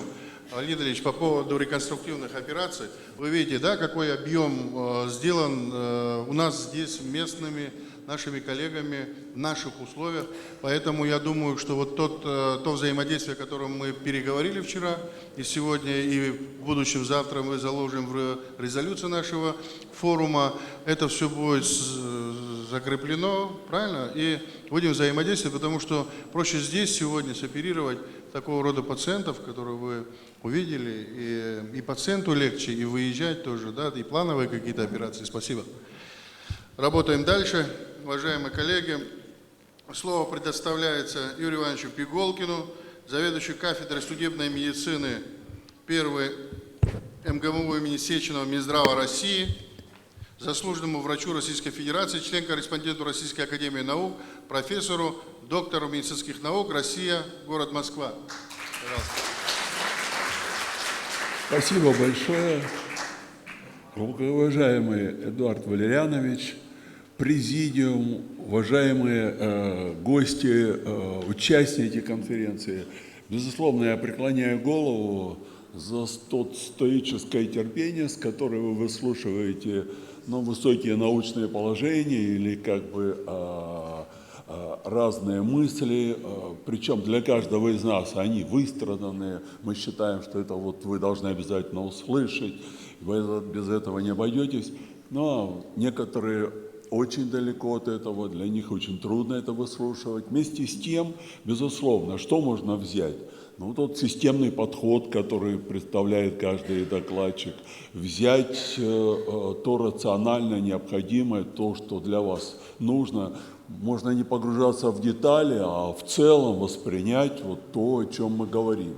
И я представитель судебной медицины. Казалось бы, где же судебная медицина и где эта реабилитация? Но я могу вам сказать, все очень тесно. Судебная медицина – это медицинская специальная дисциплина, которая решает вопросы, возникающие в судебно-следственной практике. И в этой связи, пожалуйста, учитывая, что в президиуме у нас сидит травматолог, да, господин министр, я приведу в качестве мотивации пример. Был 20 лет назад военнослужащий солдат Сычев, которого в связи с неуставными отношениями заставили присесть 30-40 раз. После этого у него развился тотальный тромбоз, и пришлось удалить и ноги, и другие органы, и так далее, и осудили людей за это. Или следующий случай тоже, когда в Калининграде 3-летнему ребенку сделали инъекцию венозную, развился опять флебит и ампутировали руку. И тот же губернатор говорит: всех врачей посадить, врачи во всем виноваты. Следующий пример из нашей практики, когда проводили эндоскопическую операцию, вы знаете, перед этим отменяют противосвертывающую терапию. И через 7 дней у человека развился, пожилая женщина, развился тромбоз, и тромбоз легочной артерии, и она скончалась. И вопрос: в таких случаях, когда случается следствие, возбуждают уголовное дело по факту ненадлежащего оказания медицинской помощи. Я могу сказать, было нами проделано большие исследования, 2 диссертационных, в котором оказалось, что да, в принципе, при нормальном течении все должно закончиться благополучно. Однако в случаях наследственной предрасположенности определенных генов и характера повреждения соответствующим образом развиваются тромботические осложнения. И мы здесь были представители церкви, действительно, медицина – это искусство. Если мы можем помочь, помогаем, но есть и индивидуальные особенности организма, которые могут привести вот к тем нежелательным, тяжелым последствиям, которые решают уже, наказание суд.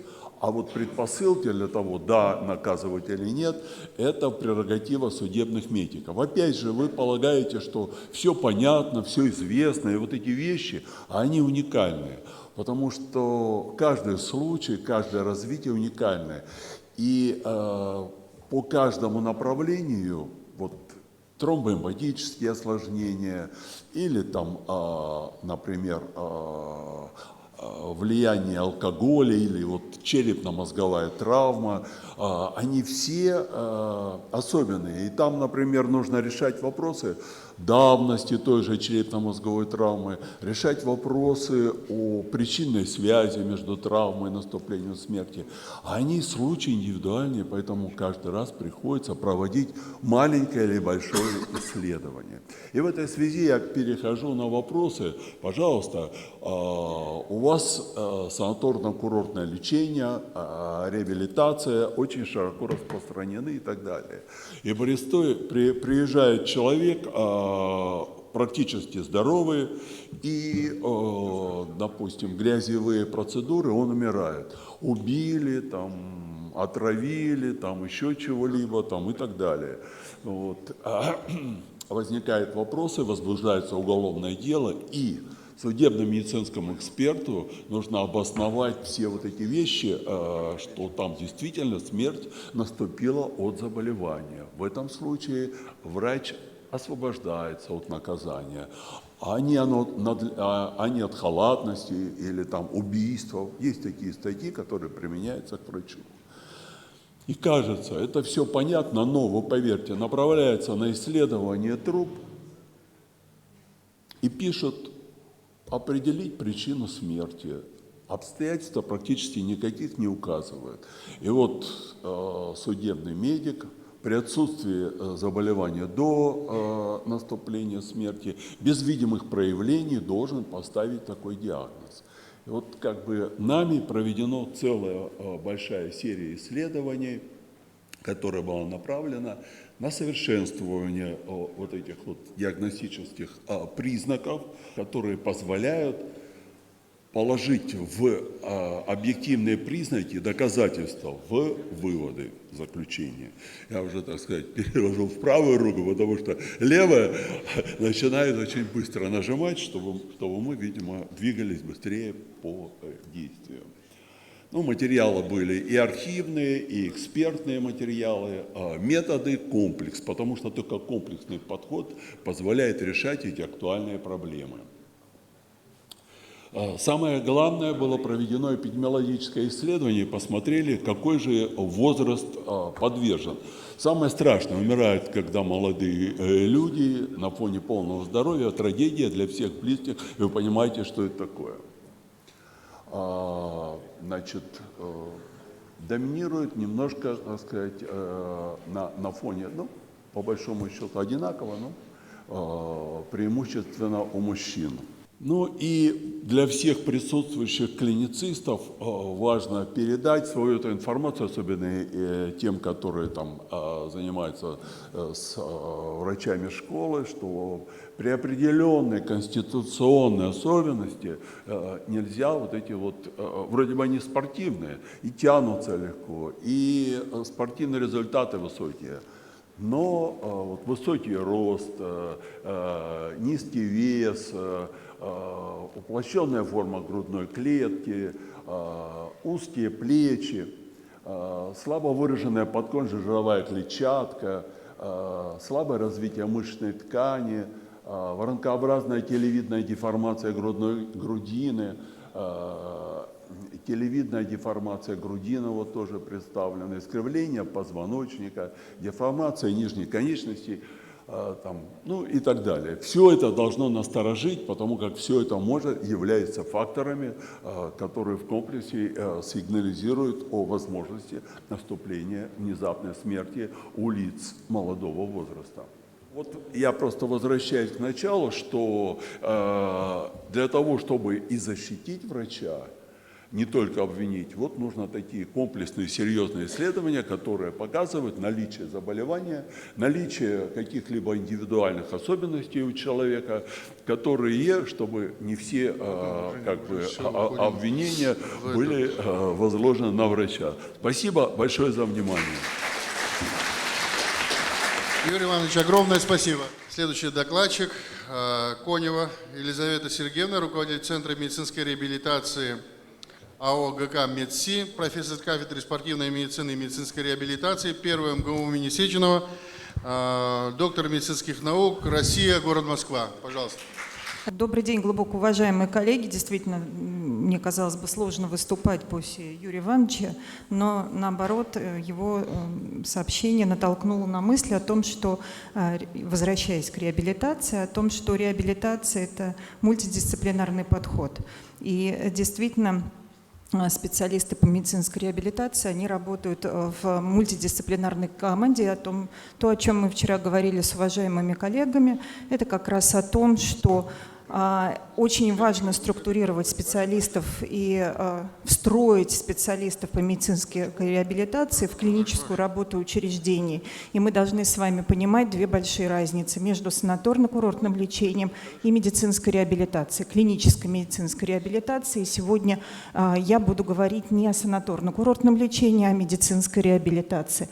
И, наверное, одно из самых сложных направлений, которое есть в медицинской реабилитации, которое наиболее ярко иллюстрирует подход мультидисциплинарный, это нейрореабилитация.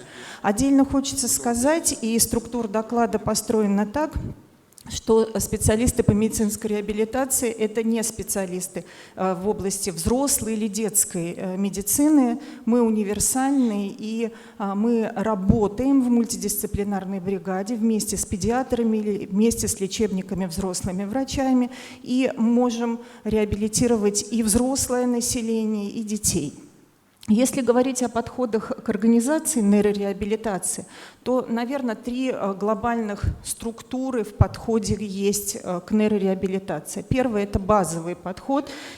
Он должен быть доступен для всех учреждений, которые занимаются неврологическими пациентами и являются основой нейрореабилитации. Вторые – это более расширенные программы реабилитации, они требуют более высокой квалификации персонала, более совершенного технического подхода. И третье – это удел специализированных центров реабилитации, где уже применяются инновационные технологии, где функционируют специалисты мультидисциплинарной бригады и есть структурированный системный подход оказания помощи по нейрореабилитации.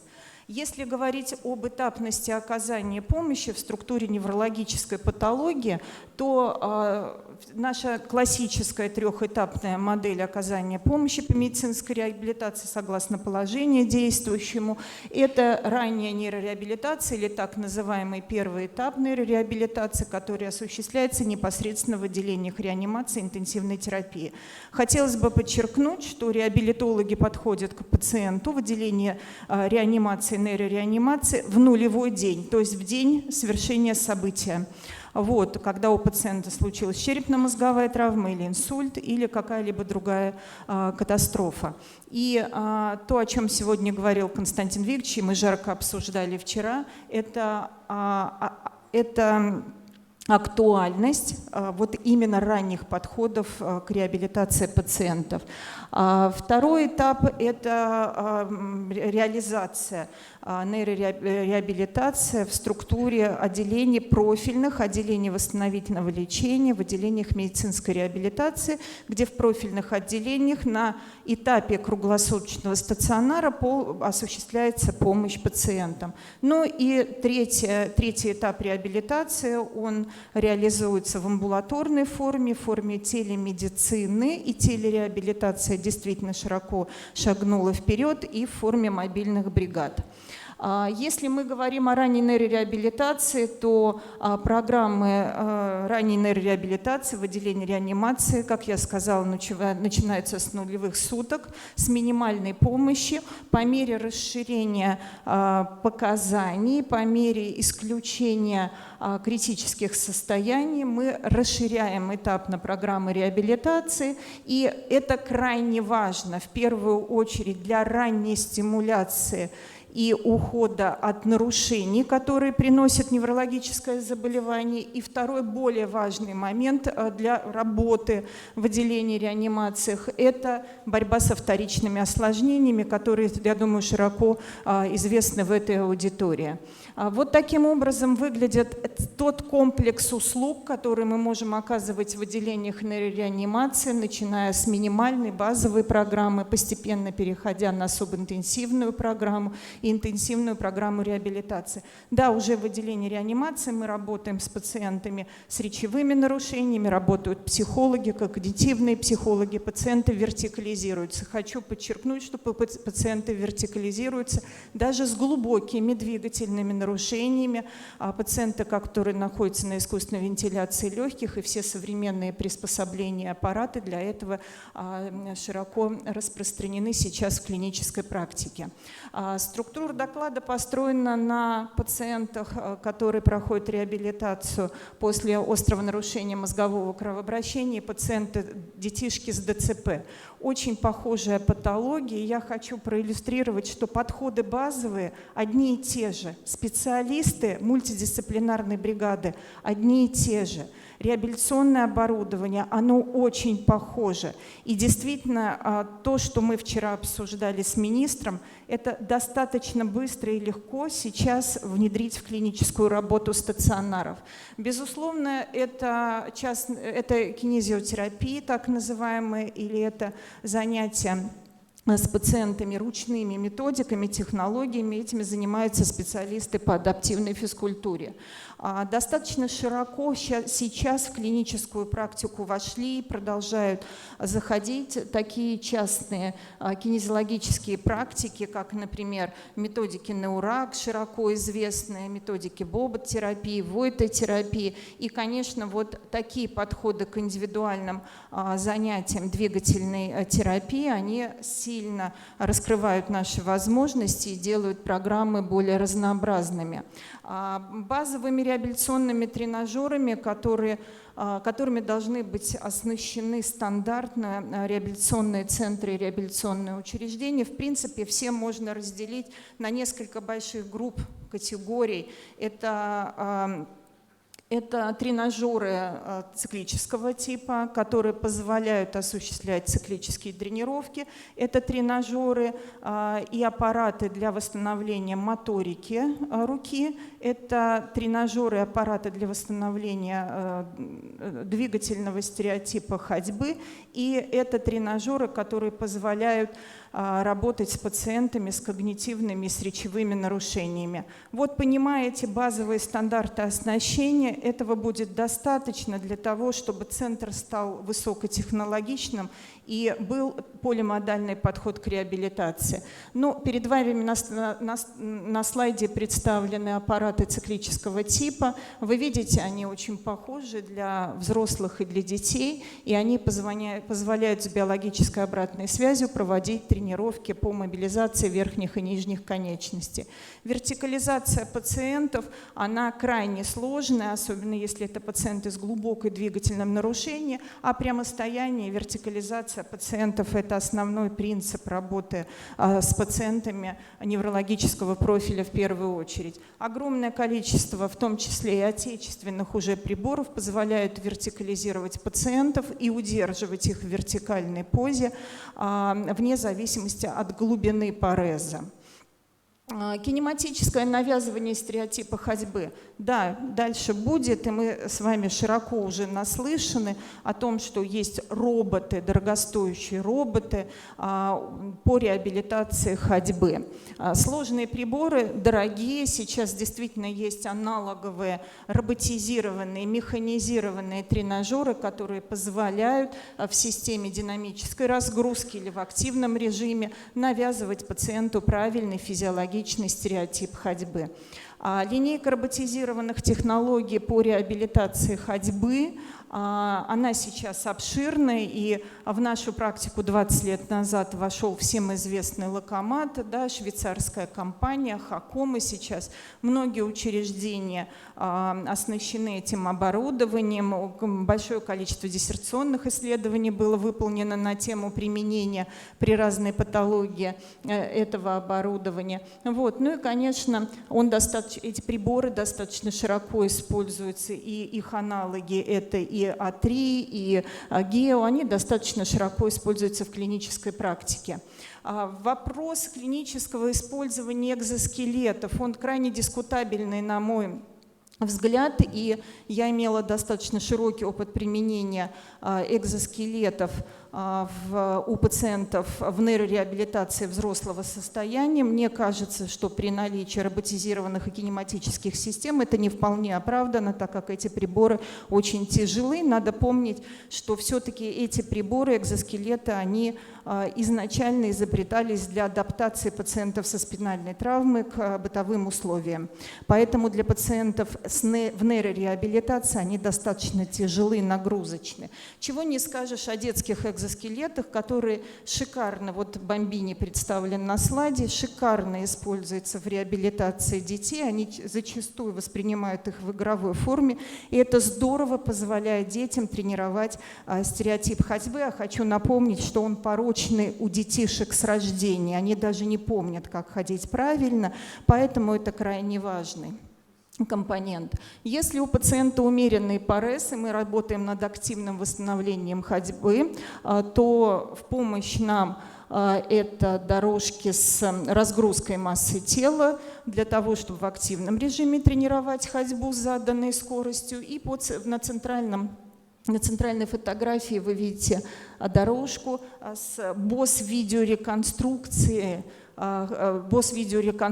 на полотно дорожки, где у нас есть возможность проводить подометрическую оценку ходьбы, выявлять порочность ходьбы, определять целевые установки и с помощью выставления видеоряда ширины шага, длины шага, сложно координированных упражнений мы можем тренировать у пациента ходьбу. Ну, космические технологии, пришедшие в медицину, они достаточно широко и давно известны. И, конечно, силовые системы, состоящие из опорных элементов и регулируемых эластических тяг, надежно и давно вошли как во взрослую нейрореабилитацию, так и в детскую, и позволяет нам избавлять пациентов от порочных установок и порочных патологических стереотипов. Стабилотренинг. Стабилотренинг – это важная составляющая нейрореабилитации, очень широко перекликающая с реабилитацией пациентов с опорно-двигательным аппаратом. И, конечно, современные реабилитационные платформы, они позволяют, как вы видите, проводить тренировки и в вертикальной позе, и в исходном положении сидя. Они также снабжены обширной диагностической базой, которая позволяет нам грамотно выставлять режимы тренировок. Различные технологии видеореконструкции, они тоже доказали свою эффективность в рамках нейрореабилитации.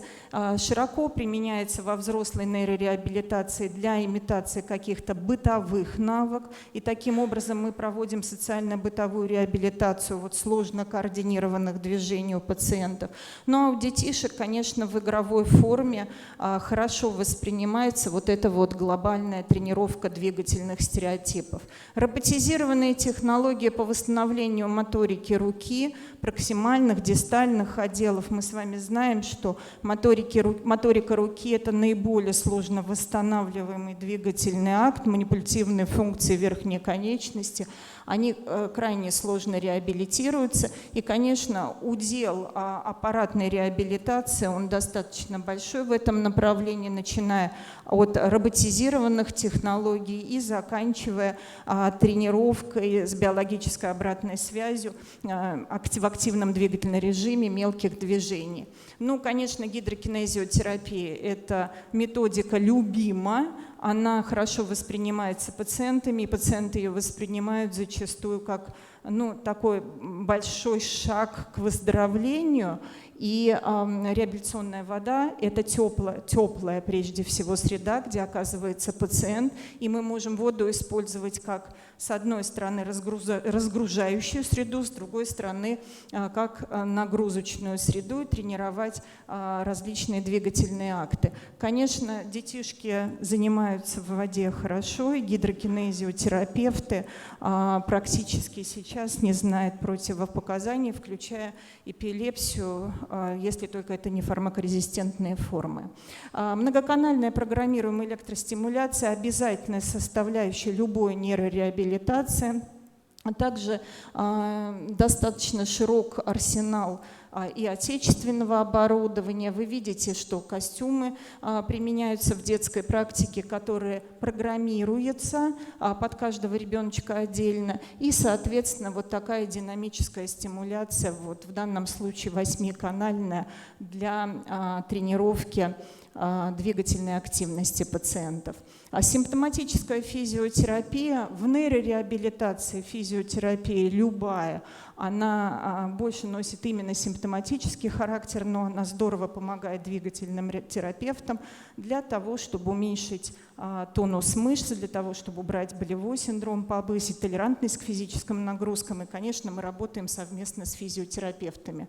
Нейрореабилитация и у детей, и у взрослых отличается тем, что это не только двигательная реабилитация и физиотерапия, удел работы когнитивных психологов и дефектологов в случае детей в рамках мультидисциплинарной команды огромен, да, и мы работаем над когнитивными тренировками, в том числе с помощью различных современных систем.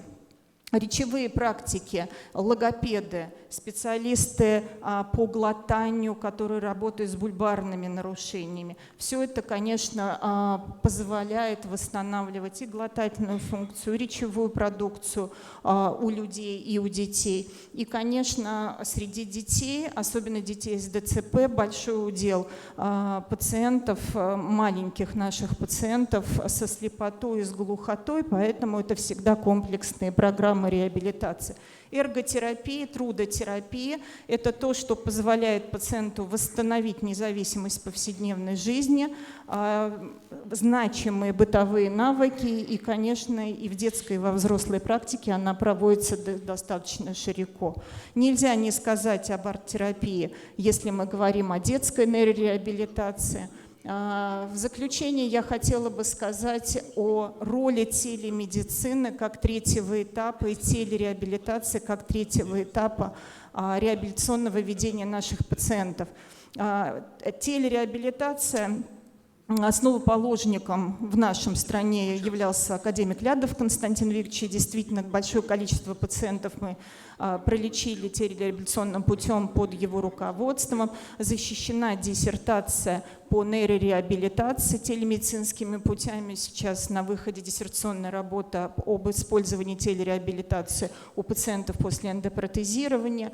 Вот. И, конечно, телереабилитация позволяет нам помогать нашим пациентам удаленно дома, и это определенная этапность. Заканчиваю. В заключение хотелось бы проиллюстрировать клинические примеры, без них никуда. Молодой мужчина, 36 лет, попал к нам из одной из клиник, пациент с геморрагическим инсультом, у него только родился второй ребенок. Длительный путь длиной 4 года с этапной реабилитацией привел к тому, что пациент дееспособен, ведет свой блог и продолжает к нам приезжать уже в гости. Ну и наша маленькая пациентка, которая родилась с ДЦП, единственной почкой, врожденной глухотой. И, конечно, вот эти нейрореабилитационные пациенты, они требуют длительного системного подхода и работы мультидисциплинарной бригады. Спасибо. Спасибо, Елизавета Сергеевна. Вы не уходите, не уходите. Елизавета Сергеевна, спасибо большое за сообщение. Вот у меня было 2 вопроса. На один вы ответили, как долго вообще следует проводить нейрореабилитацию и как в какой период после инсульта мы можем ожидать успеха Вот вы показали, 4 года было, да, длительность реабилитации. Да, все зависит, конечно, от обширности инсульта и глубины нарушений. И иногда это вся последующая жизнь, а иногда мы добиваемся успеха за полгода, за год. Ясно. И еще вот вы в рамках доклада упоминали, кроме там аппаратной различной реабилитации, и про логопедов говорили, но вы совсем ничего не говорили про мануальные методы реабилитации, коррекции. У нас, потому что вот Константин Сергеевич Черновой находится в зале. Я знаю, что сегодня даже немножко уже проконсультировал, успел, вы поделитесь немножко. Вот тогда, Константин, расскажите, пожалуйста, насколько сейчас мне доложили, там ситуация была, оперирован был человек, 3 месяца болевой синдром, и вы сейчас что ему там сделали, чтобы болевой синдром купирован? Расскажите. После простатоктомии длительное время хромал после операции, что обернулось для него перекосом таза, блоком крестово-подвздошного сустава. Была произведена мануальная терапия таза, сустава, также постизометрическая релаксация мышц бедра и ягодичной области. Пациент почувствовал значительное облегчение, и в этом направлении были даны рекомендации по работе в этом направлении. Это сегодня? Да, это сегодня. Спасибо вам. Если говорить, Евгений Евгеньевич, Да, о поэтому нейрореабилитации, по нормальной возможности. Да, если говорить о нейрореабилитации, вот постинсультной, да, и ДЦП, конечно, здесь больше работают остеопаты и рефлексотерапевты, это тоже часть нашей специальности. Вот, если говорить о мануальных терапевтах, все-таки это в большей степени поражение опорно-двигательного аппарата, позвоночника, поэтому... Спасибо. Да, это все команда, да. Спасибо. Да, я передаю слово руководителю ассоциации Асмат Клементьевна Джинджолья. Добрый день, коллеги. Слово предоставляется Клочковой Екатерине Викторовне. Это директор автономной некоммерческой организации физической реабилитации с темой доклада «Кадровое обеспечение эффективной реабилитации». Спасибо огромное, что дали возможность выступить, но я выступаю сейчас здесь не как специалист по детской нейрореабилитации, который с 1991 года в этом поле, и по социальному подходу к реабилитации, а я выступаю здесь от имени Ассоциации реабилитологов Абхазии, потому что вот уже 4 года я дружу с теми людьми, которые здесь в Абхазии пытаются развивать реабилитационное поле. Почему именно я? Потому что так моя жизнь сложилась, что я была экспертом Всемирной организации здравоохранения и помогала внедрять в нескольких постсоветских странах МКФ, Международную классификацию функционирования. Я работала с ЮНИСЕФ, работала с Евросоюзом в Таджикистане и в том числе развивала поле вот уже реабилитационной профессионализации.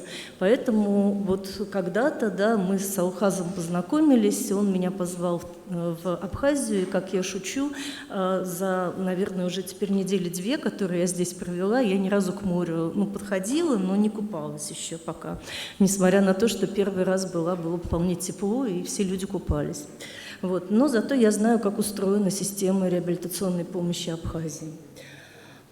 Итак, что же такое вообще результативная реабилитация? Вообще она должна быть доступной. И вот этот первый пункт «доступность», да, тут, к сожалению, Российской Федерации тоже похвастаться нечем.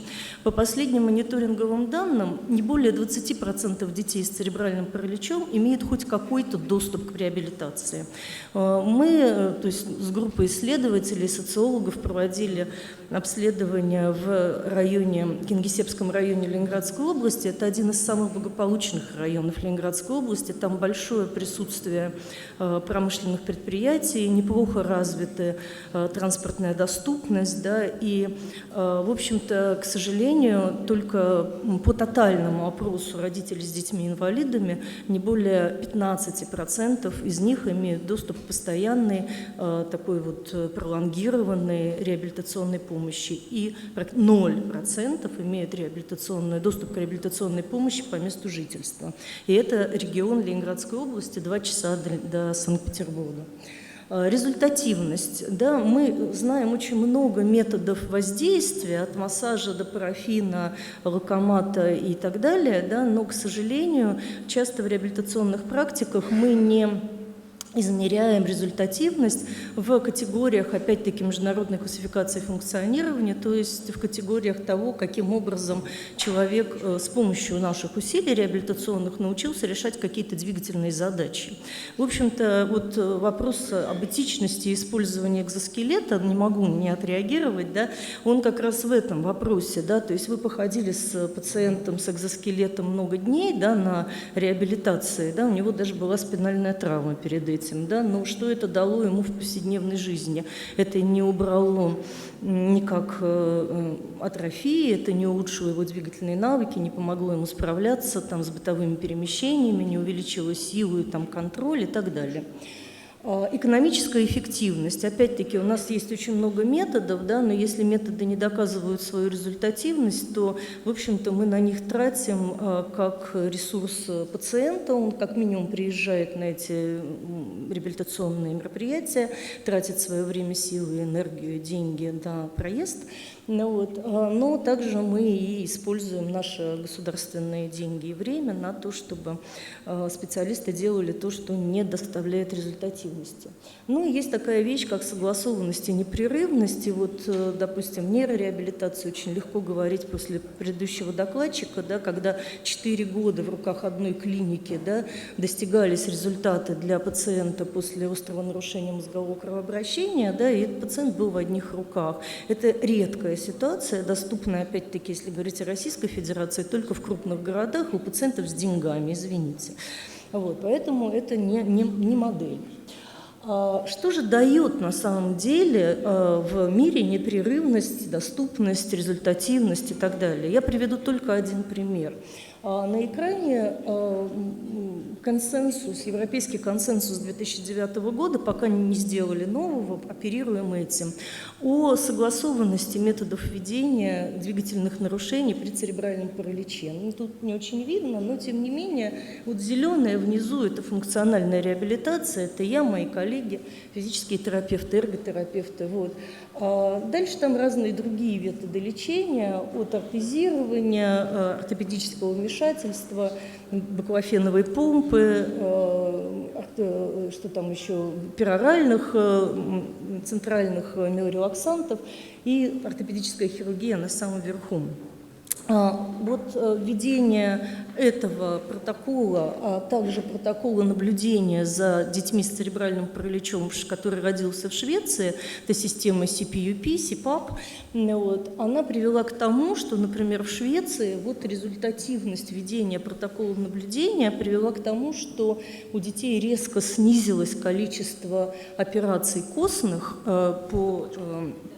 да, и увеличилось количество операций на мягких тканях, и за счет этого произошла мощная профилактика вторичных осложнений. Кроме этого, поскольку этот мониторинг и этот регистр детей с церебральным параличом ведут все специалисты, не только врачи, но и физические терапевты, эрготерапевты, да, там меряют кисть и заносят туда данные, вот, то и профилактика вторичных осложнений с использованием вертикализации, подбора правильного ортезов и так далее в течение дня, она приводит тоже к этому же.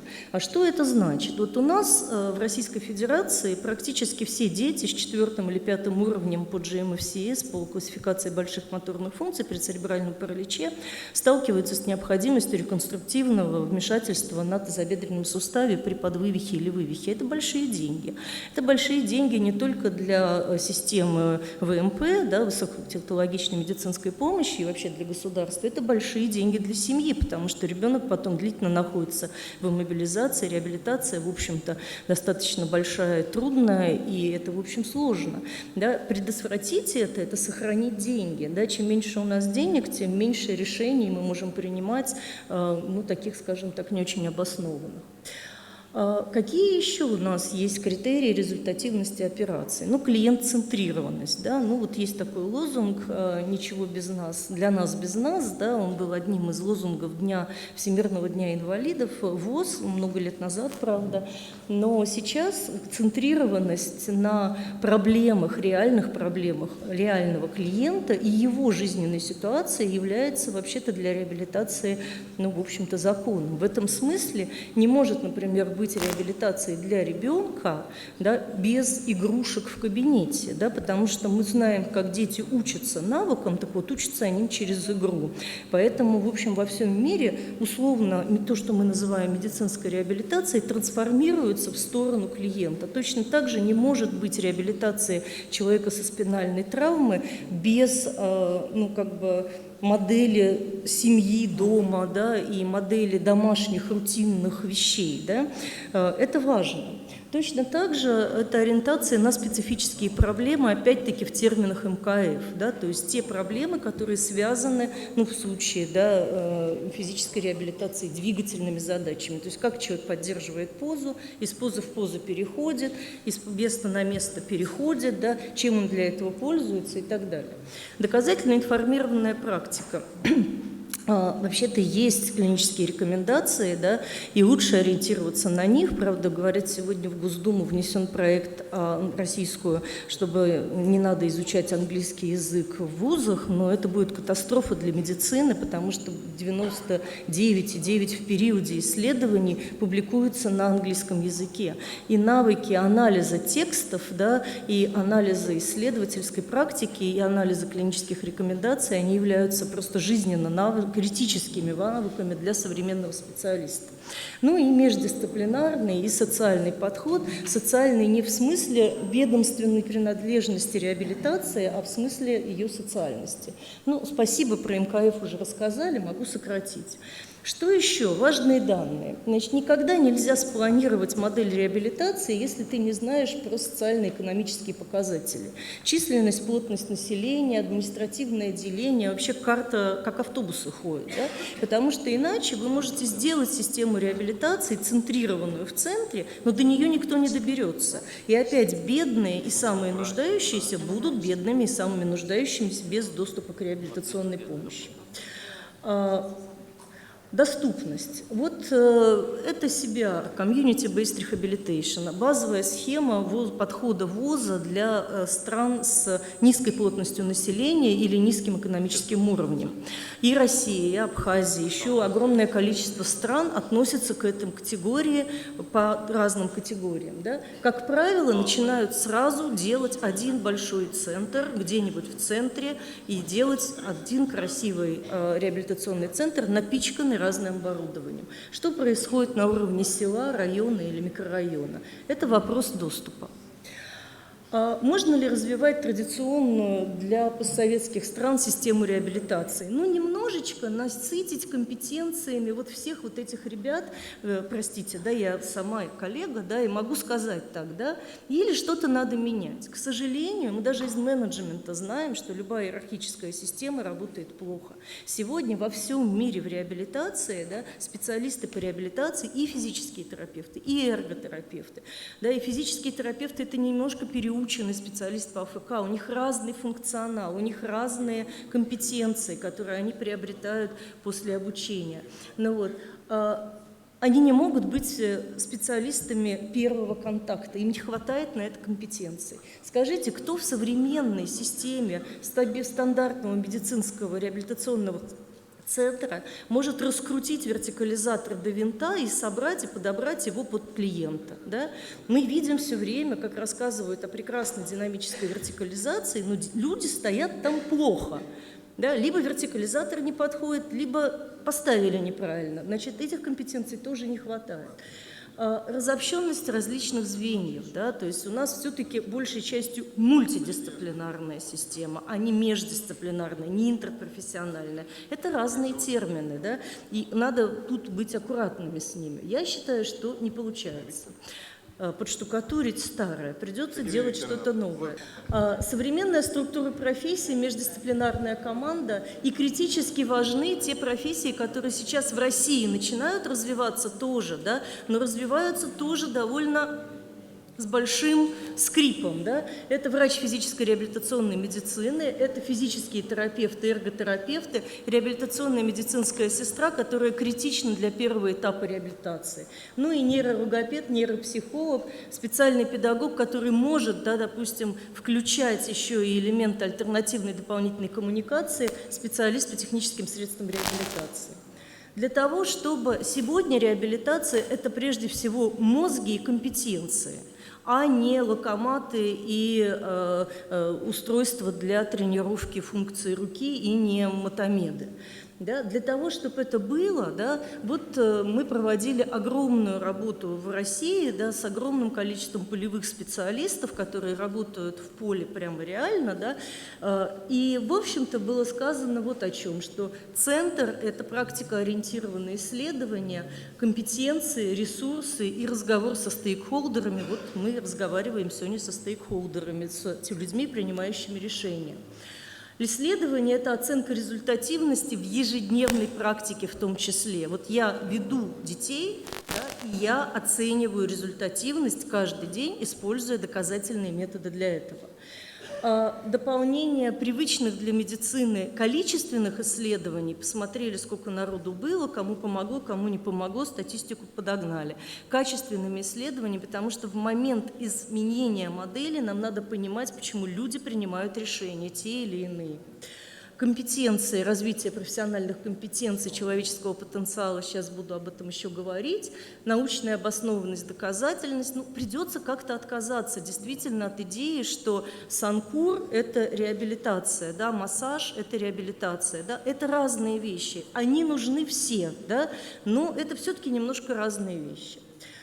Прошу прощения, бледно как-то у нас. Для того, чтобы понять, откуда брать кадры, надо понять, что сейчас творится. И я понимаю, что ассоциация сейчас ведет очень большую работу по картированию, прямо вот по душевому картированию тех немногих специалистов по реабилитации, которые есть в Абхазии. Нужно выбирать модели обучения и ключевых специалистов, и какую-то дорожную карту по развитию компетенций составлять, и понимать, где это в образовании, имеющемся в Абхазии, можно это приземлить. Ну и дальше нужно поддерживать создание там практиков, да, сообщества практиков и мониторировать, что получается. Что точно не получится? Точно не получится реализовать сразу идеальную картину. Построить медвуз, начать всех учить, не выйдет. Точно не получится решить проблему за счет образовательного туризма. То есть всех послать в Россию, пусть они там учатся. Во-первых, в России нет образовательных программ. Реально по физической терапии есть одна в Санкт-Петербурге. Ну вот сейчас мы запустим, будет 2, но это ерунда для России. Да? Второе, да, они не вернутся. Да, то есть это многие страны проходили, посылали, они не возвращаются. Не получится добавить некоторые компоненты, кого-то подучить. Нужно составлять базу, то есть кости, на которые потом можно наращивать что-то. Необходимо создать сейчас критически необходимые вещи. И похоже, да, что эти новые образовательные программы надо приземлять в тех учреждениях, которые сейчас образовательные существуют в Абхазии. Кроме медколледжа их нет, поэтому придется делать медколледж. По этому пути пошел Таджикистан. Они пошли по пути создания образовательных программ базовых по подготовке помощников физического терапевта, помощника эрготерапевта. Сейчас, как я выяснила, сегодня запускают реабилитационную медицинскую сестру на базе колледжа с тем, чтобы потом эти программы можно было трансформировать в программу бакалавриата. И нужно обязательно развивать базы клинической практики. Опыт многих европейских стран, части Российской Федерации, там, допустим, проектов по развитию реабилитационных служб в Санкт-Петербурге показал, что приходящий на работу или на практику образованный по-новому студент меняет то, что происходит вокруг него. И это очень здорово, то, что он это может делать, он привносит новые элементы, да, в даже старые какие-то структуры помощи. Возвращаемся опять, да, это возможно развитие, да, этого всего, да, но нужно еще наделять реабилитационными задачами тех, кто работает в медицине на местах, то есть в той медицине, где человек живет по месту жительства. И каким компетенциям надо наделять людей в центрах здоровья, в фельдшерско-акушерских пунктах, какие технологии мини-реабилитации и критически необходимые, например, реабилитации по профилактике вторичных осложнений можно туда передавать, это нужно просто составлять перечень. Когда я работала в Таджикистане, мы выбрали 4 базовых компонента, научили этим 4 базовым компонентам просто социальных работников и медсестер на местах, и это был очень хороший эффект, тут реально. Спасибо за внимание.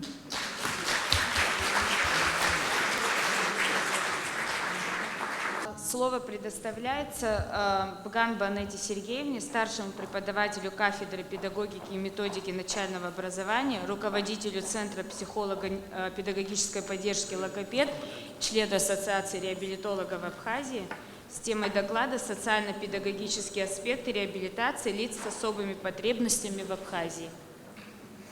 Добрый день, уважаемые коллеги, друзья. Я понимаю, что мой доклад, наверное, не очень вписывается вообще в программу такой чисто медицинского такого подхода, но я бы хотела вас немного направить ваши мысли именно в социально-педагогический аспект реабилитации. Мы с вами понимаем, что сегодняшняя ситуация, к сожалению, отличается хорошими показателями, и мы можем говорить с вами о трансформации населения, детского населения, в силу ряда причин. Это экономические, политические и ряд других факторов, в том числе и генетические, и экологические. Вопрос: почему именно дети? Именно дети особо нуждаются в социально-педагогической реабилитации, необходимость которой обусловлена особенностями психофизического и социального развития детей. В чем наша цель? Что мы должны сделать? Мы должны повысить эффективность комплексной поддержки нуждающейся категории детей. Именно комплексная поддержка будет способствовать социальной реабилитации и полноценной интеграции в общество. Но не мне вам говорить, что такое термин реабилитация, лишь отмечу, что самое важное – это рассматривать реабилитацию в рамках междисциплинарного подхода. Педагогический аспект реабилитации был раскрыт еще в начале XX века и Макаренко, и Шацким, и предполагает возможность вернуть к условиям нормальной социальной жизни, а в современном мире восстановить социальный статус и социальную активность. Но в чем феномен реабилитации? В развитии, в качественном изменении, способствующем осознанию ребенком себя и себя во взаимодействии с другими детьми и людьми. Социально-педагогическая реабилитация рассматривается как процесс восстановления, комплекс мер профессионального, медицинского, психолого-педагогического и социально-бытового характера, как система мер по выявлению внутренних ресурсов, восстановлению, коррекции и компенсации, устранению и ослаблению влияния неблагоприятных факторов. В рамках социально-педагогической реабилитации в Абхазии работает ряд специалистов.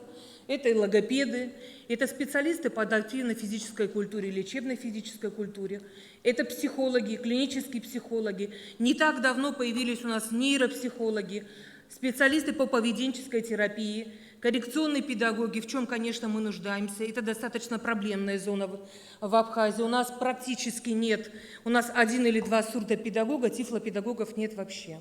Это достаточно сложный вопрос. Узкопрофильные специалисты, о которых говорили несколько предыдущих ораторов, где арт-терапия действительно имеет огромнейшее значение, так же, как и пескотерапия и другие направления. Но для нас с вами интересно, в чем у нас с вами может быть взаимосвязь. Вы нам нужны, вы нужны нам как воздух. Почему? Потому что только на основе медико-социальной экспертизы мы можем провести психолого-медико-педагогический консилиум, который позволит нам правильно диагностировать ребенка, выявить уровень его актуального развития, подумать и понять, какова зона ближайшего развития, чем ее нужно наполнить. Вот почему нужны вы нам. К сожалению, в Абхазии с этой стороны немножечко существуют проблемы. Почему? Не все родители обращаются к нам, не все становятся на учет, не все проходят экспертизу, многие обращаются напрямую в Россию, стоят на учете там, и у нас нет точных данных. Какое количество детей, какое у них заключение, а самое главное, что нам дальше с ними делать. Поэтому создание ПМПК – достаточно актуальная проблема для Абхазии. Она рассматривалась в рамках нескольких встреч, и я надеюсь, что в рамках межведомственного взаимодействия она будет создана. Какие выводы? Социально-педагогическая реабилитация – это целостный процесс, являющийся частью всей системы реабилитации. Конечно, социально-педагогическая реабилитация зависит от взаимосвязи с медицинским сопровождением детей. Разработанность проблемы в современной Абхазии требует дальнейшего развития. Почему? Потому что наблюдается отсутствие единства в понимании понятий. Мы по-разному трактуем понятия. Вы со своей медицинской стороны, мы со своей педагогической стороны. И вот эта вот раздельность понятий, которой нет, у нас нет закона об образовании, значит нет точного понимания, определения и что мы под ним понимаем. Далее, как мы понимаем наполняемость системы СПР? Кто туда должен входить? Что относится к системе медицины, а что относится к нам? И, конечно же, основная проблема – это специфика и сущность межведомственного взаимодействия социальных институтов в Абхазии. Это очень важный аспект, когда Министерство здравоохранения, образования и социальной защиты должны работать вместе для получения одного результата – развития потенциальных способностей личности каждого человека, проживающего в нашей республике. Доклад мой короткий, не буду отвлекать. Итого. Следующий доклад Иванба Нара Демеевна, врач-невролог, отделение нейрохирургии, Республиканская больница, Абхазия, город Сухум.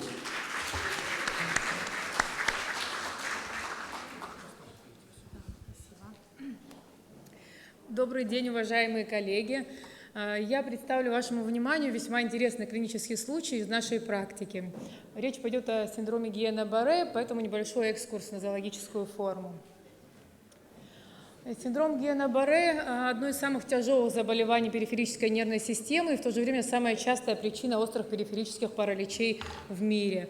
При этом заболевание относится к орфанным, встречаемость составляет 1-2 случая на 100 тысяч населения в год. Мужчины и женщины заболевают одинаково часто, в любом возрасте, в любое время года. Синдром Гиена-Барре – острое заболевание с все еще не поддающимся прогнозу течением, которое потенциально угрожает жизни больного. В связи с чем все пациенты с подозрением на синдром Гиена-Барре любой степени тяжести должны быть госпитализированы незамедлительно. Госпитализация производится в многопрофильный стационар, оснащенный необходимым эндоскопическим, рентгенологическим оборудованием, реанимацией в обязательном порядке и оборудованием для проведения плазмофереза. Республиканская больница в этом плане соответствует всем требованиям. Этиология заболевания полностью не изучена, однако, как правило, синдром развивается через 1-3 недели после перенесенного инфекционного заболевания. И основными провоцирующими агентами считают кампилобактер июни, микоплазма пневмонии, цитомегаловирус, вирус Эпштейна-Барр, вирус гриппа, эхококсаки, вирус иммунодефицита человека. Также редкие случаи описаны дебюта синдрома Гиена-Барре после вакцинации, после ряда хирургических вмешательств, в том числе искусственного прерывания беременности, после переохлаждения и на фоне полного благополучия. На этом слайде изображен патогенез синдрома Гиена-Барре, антигенная схожесть оболочки инфекционного агента с элементами ганглиозидами миелиновой оболочки периферического нерва обуславливает выработку аутоантител, атакующих периферический нерв по типу молекулярной мимикрии. Выделяют несколько форм синдрома Гиена-Барре. Наиболее часто встречается острая воспалительная демиелинизирующая полинейропатия в 85% случаев, острая моторная аксональная нейропатия около 5%, острая моторная сенсорная нейропатия с такой же частотой, синдром Миллера-Фишера около 3% и прочие формы, парапаретическая, сенсорная, фарингоцервикобрахиальная и острая пандизавтономия около 1% каждая. Однако первые 3 формы клинически дифференцировать практически не представляется возможным, только с применением электронейромиографии игольчатой. Но важно отметить, что лечение пациента от формы никак не зависит.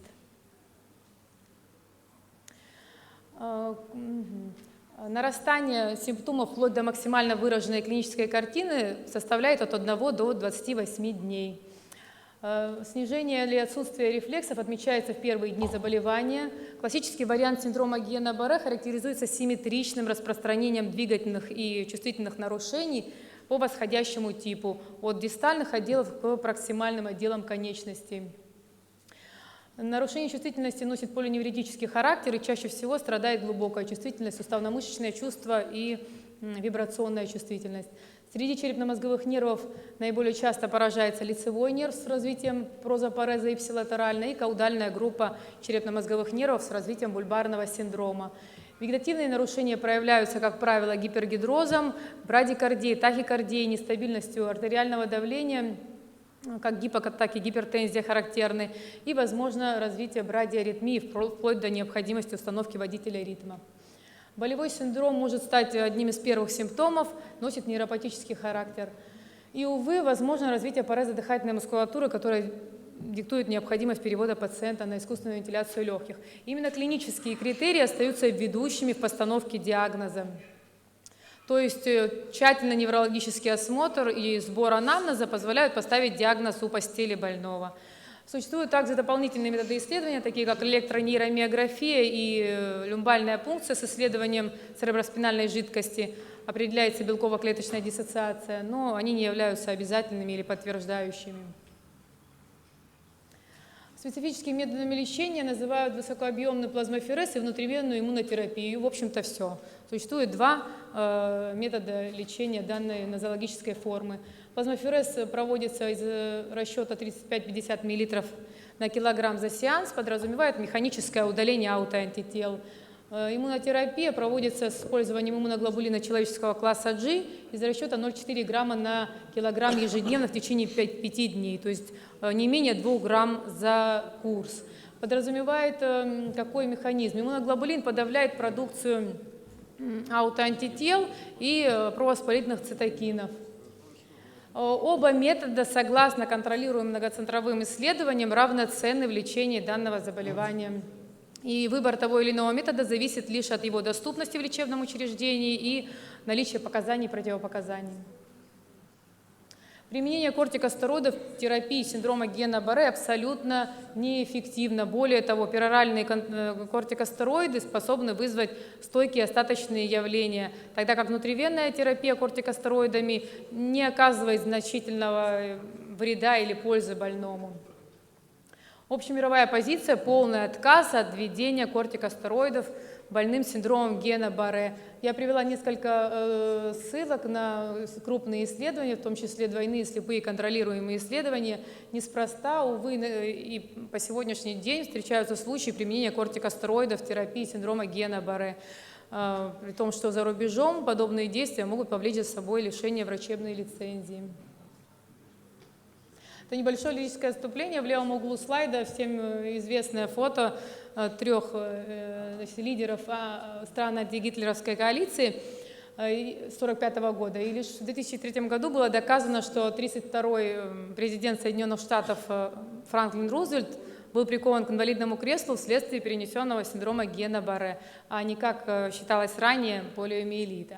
И у него отмечались выраженные остаточные явления в виде нижнего вялого парапареза. Но и этот неврологический дефицит не помешал ему стать одним из выдающихся американских лидеров. Перейдем непосредственно к разбору клиническому. Больной К, 83 лет, обратите внимание на возраст, 10 февраля был госпитализирован в реанимационное отделение республиканской больницы с жалобами на нарастающую слабость и боли в конечностях, затруднение глотания. Заболел 5 дней назад, когда при попытке встать с постели почувствовал слабость в ногах. На следующее утро появились боли, слабость нарастала изо дня в день, распространялась на верхние конечности, отмечалось повышение артериального давления, чего ранее не наблюдалось у пациента. И на 5-й день он начал поперхиваться водой, то есть появились нарушения глотания. В этот же день он был доставлен бригадой скорой медицинской помощи в приемное отделение республиканской больницы. Со слов больного, около месяца назад перенес ОРВИ. Из-за сопутствующих заболеваний язвенная болезнь желудка и двенадцатиперстной кишки, дивертикул мочевого пузыря. В стоматическом статусе особо примечательного ничего не было. Мочеиспускание учащенное, но это было связано с урологическими проблемами. Он наблюдался у уролога в течение нескольких лет. В неврологическом статусе у пациента выявлено поражение лицевого нерва, бульбарный синдром, нижняя вялая параплегия, верхний глубокий вялый парапарез, нарушение глубокой чувствительности в стопах. То есть лицо асимметрично, не глотает, речь дизартрична, гнусавит, движений в конечностях практически нет. Из дополнительных методов обследования обращала на себя внимание только кардиограмма, выявившая синусовую брадикардию. В остальном была норма, я не стала вносить результаты на слайд. Диагноз был установлен клинически, звучал как синдром Гиена-Барре, тяжелая форма. Лечение пациента сводилось к проведению мембранного плазмофереза из расчета 35 мл на килограмм за сеанс. Пациенту было проведено 4 сеанса мембранного плазмофереза через день. Центрифужный метод не пригоден для лечения синдрома Гиена-Барре, так как основным критерием эффективности терапии является одномоментное удаление большого объема плазмы, в данном случае около 2 литров за сеанс. Хотелось бы отметить, что кабинет плазмофереза был оборудован в республиканской больнице в том же 2017 году, буквально за месяц до госпитализации пациента. И на сегодняшний день нами проводится более 100 сеансов плазмофереза в год, преимущественно по поводу аутоиммунных заболеваний, аллергических реакций, экзоэндогенных интоксикаций. Уход за больным включал стандартные манипуляции, в полной мере был обеспечен средним медперсоналом отделения реанимации. Пациенту в день госпитализации был установлен назогастральный зонд ввиду развития бульбарного синдрома с целью профилактики аспирации и обеспечения адекватного питания. Пассивная гимнастика и массаж были начаты в первые сутки поступления в реанимации с привлечением нашего квалифицированного специалиста по физической реабилитации Черняк Евгения Евгеньевича. Он же практиковал с пациентом комплекс упражнений для мимической мускулатуры и массаж лица ввиду наличия прозапореза. Психологическая поддержка не требовала вовлечения специалиста, его и не было в нашем штате, но пациент был достаточно оптимистичен, сотрудничал с медперсоналом, был настроен, невзирая ни на что, на выздоровление. Лечебная физкультура и вертикализация продолжились в условиях палаты отделения терапии. Увы, в нашем распоряжении не было ни вертикализатора, ни локомата, ни прочих специализированных приспособлений для обеспечения комфортной реабилитации пациента. Поэтому справлялись подручными средствами. Поэтапное восстановление функции ходьбы осуществлялось с применением ходунков, трости повышенной устойчивости позже. Но хочу отметить, что регресс неврологического дефицита поражал своей стремительностью. Спустя 24 дня с момента госпитализации пациент, вот тот самый 83-летний парализованный, не способный глотать и говорить, был выписан из отделения, ушел самостоятельно, без поддержки, без трости.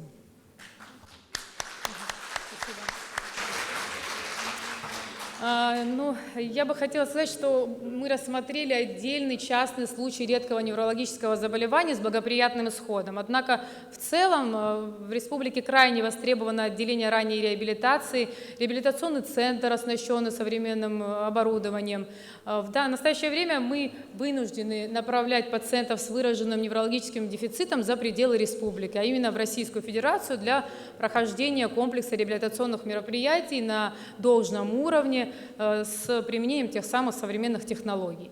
Однако это обстоятельство сопряжено с рядом трудностей, таких как немалые материальные затраты, сложности в преодолении расстояния пациентам, необходимость сопровождения порой медицинского. И в связи с этим, конечно, мы возлагаем большие надежды, что первый Абхазский медицинский форум станет такой отправной точкой для стремительного развития медицинской реабилитации в Абхазии. Спасибо, Нара Дамеевна. Спасибо. Следующий докладчик Ардзенба Илона Батуна, врач-кардиолог, врач ультразвуковой диагностики, отделение ангиологии и сосудистой хирургии Республиканской больницы, кандидат медицинских наук, Республика Абхазия, город Сухум. Пожалуйста. Добрый день, уважаемые коллеги. Я рада приветствовать самых стойких участников форума. Особенно волнительно приветствовать представителей Сеченовского университета, в стенах которого прошли счастливые студенческие годы. Я работаю врачом-кардиологом, врачом ультразвуковой диагностики в отделении сосудистой хирургии. Сегодня приведу пару интересных клинических случаев, на мой взгляд. Сердечно-сосудистые заболевания продолжают оставаться наиболее актуальной проблемой здравоохранения большинства стран мира, в том числе и Абхазии, несмотря на существенный прогресс последних десятилетий в сфере диагностики и лечения кардиоваскулярной патологии.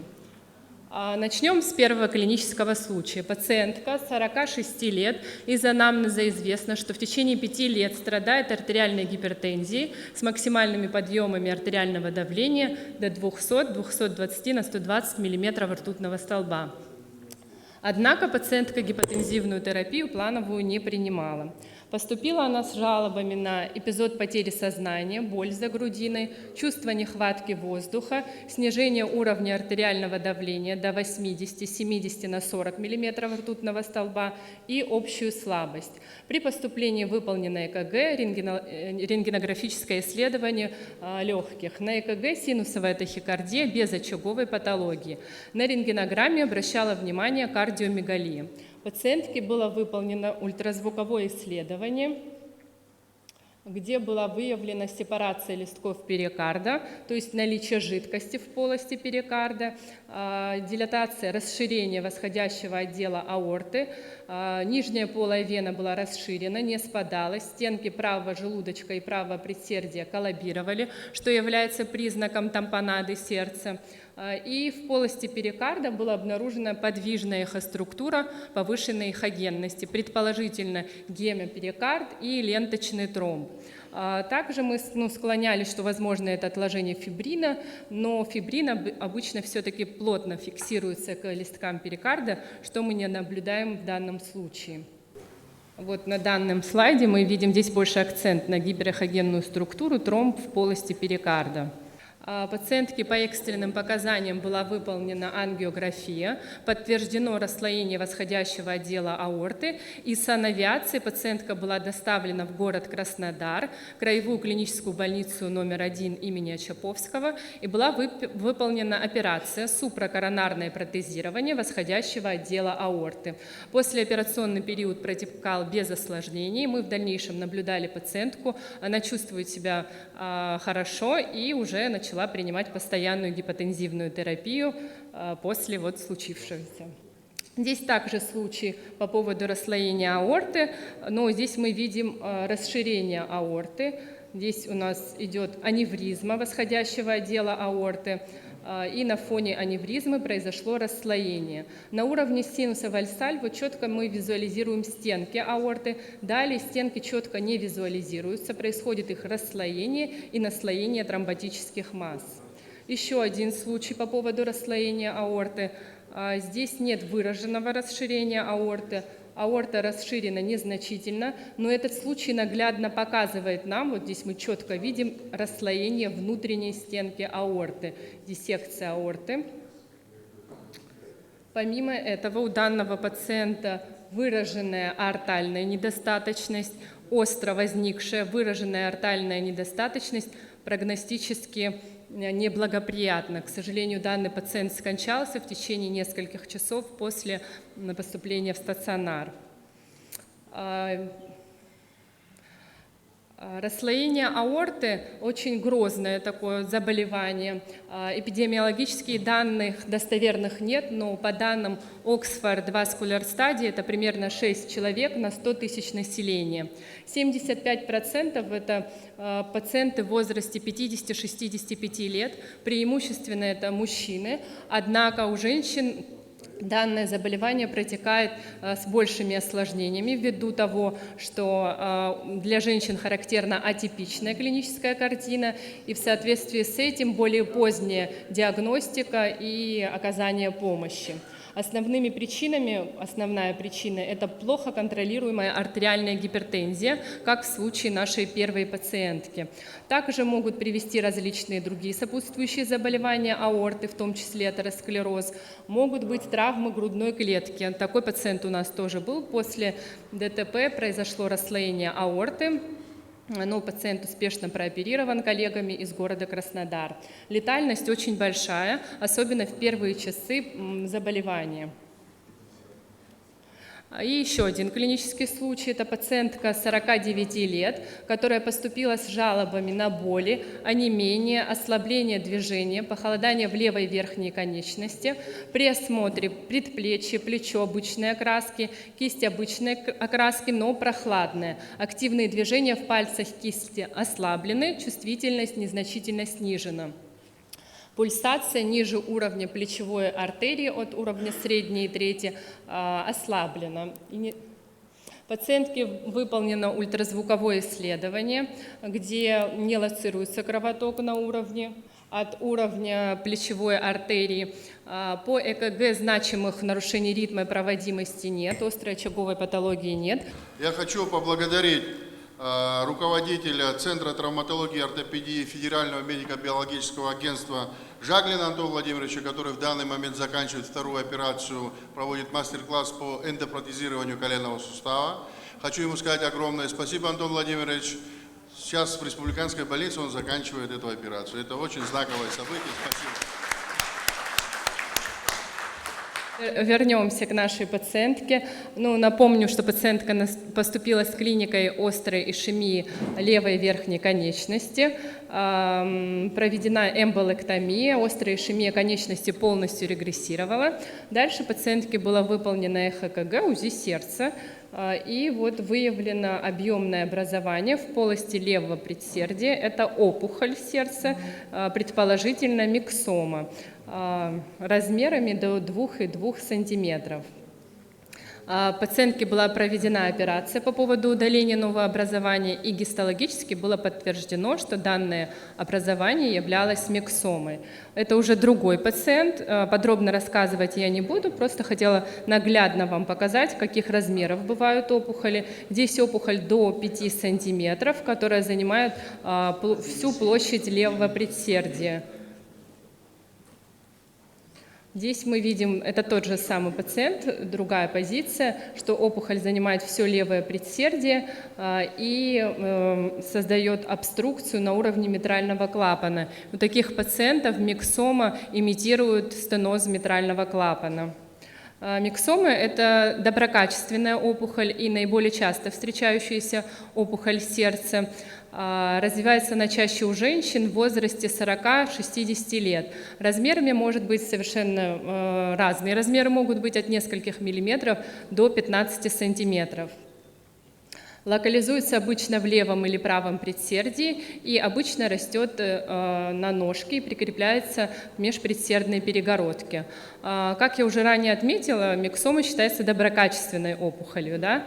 Но бывают вот такие грозные осложнения. Наша пациентка столкнулась с ишемией конечности, но также может быть в виде осложнений картина клапанного стеноза, инсульта и инфаркта почек, кишечника и так далее. То есть она называется доброкачественные условно, но могут быть такие жизнеугрожающие осложнения. Это, на мой взгляд, в соответствии с регламентом наиболее интересные случаи, с которыми мы столкнулись. Пользуясь случаем, хотела бы поблагодарить всех участников форума, хотела бы поблагодарить наших коллег из Российской Федерации, которые активно нам помогают, особенно в области кардиохирургии. Как вы понимаете, кардиохирургии в Абхазии нет. Наши коллеги, особенно из города Краснодар, принимают экстренных пациентов, иногда приходится подключать санавиацию. Мы видим результаты, в дальнейшем пациенты возвращаются домой, мы их наблюдаем. Спасибо большое нашим коллегам, которые не отказываются от наших пациентов, в том числе от таких тяжелых. Но мы надеемся и верим, что при содействии Министерства здравоохранения Республики Абхазия будет проведена работа в сторону развития кардиохирургии. О большой кардиохирургии, конечно, мы пока не мечтаем, но о проведении ангиографии с возможностью ангиопластики и стентирования мы очень надеемся, что в ближайшее время у нас будет такая возможность, и это снизит летальность среди пациентов с острым коронарным синдромом. Спасибо за внимание. Илона Бадровна не будет вестись, а ведется уже работа, и причем большая работа для того, чтобы у нас и ангиологическая и служба была на другом уровне, и кардиологический стационар хирургического профиля.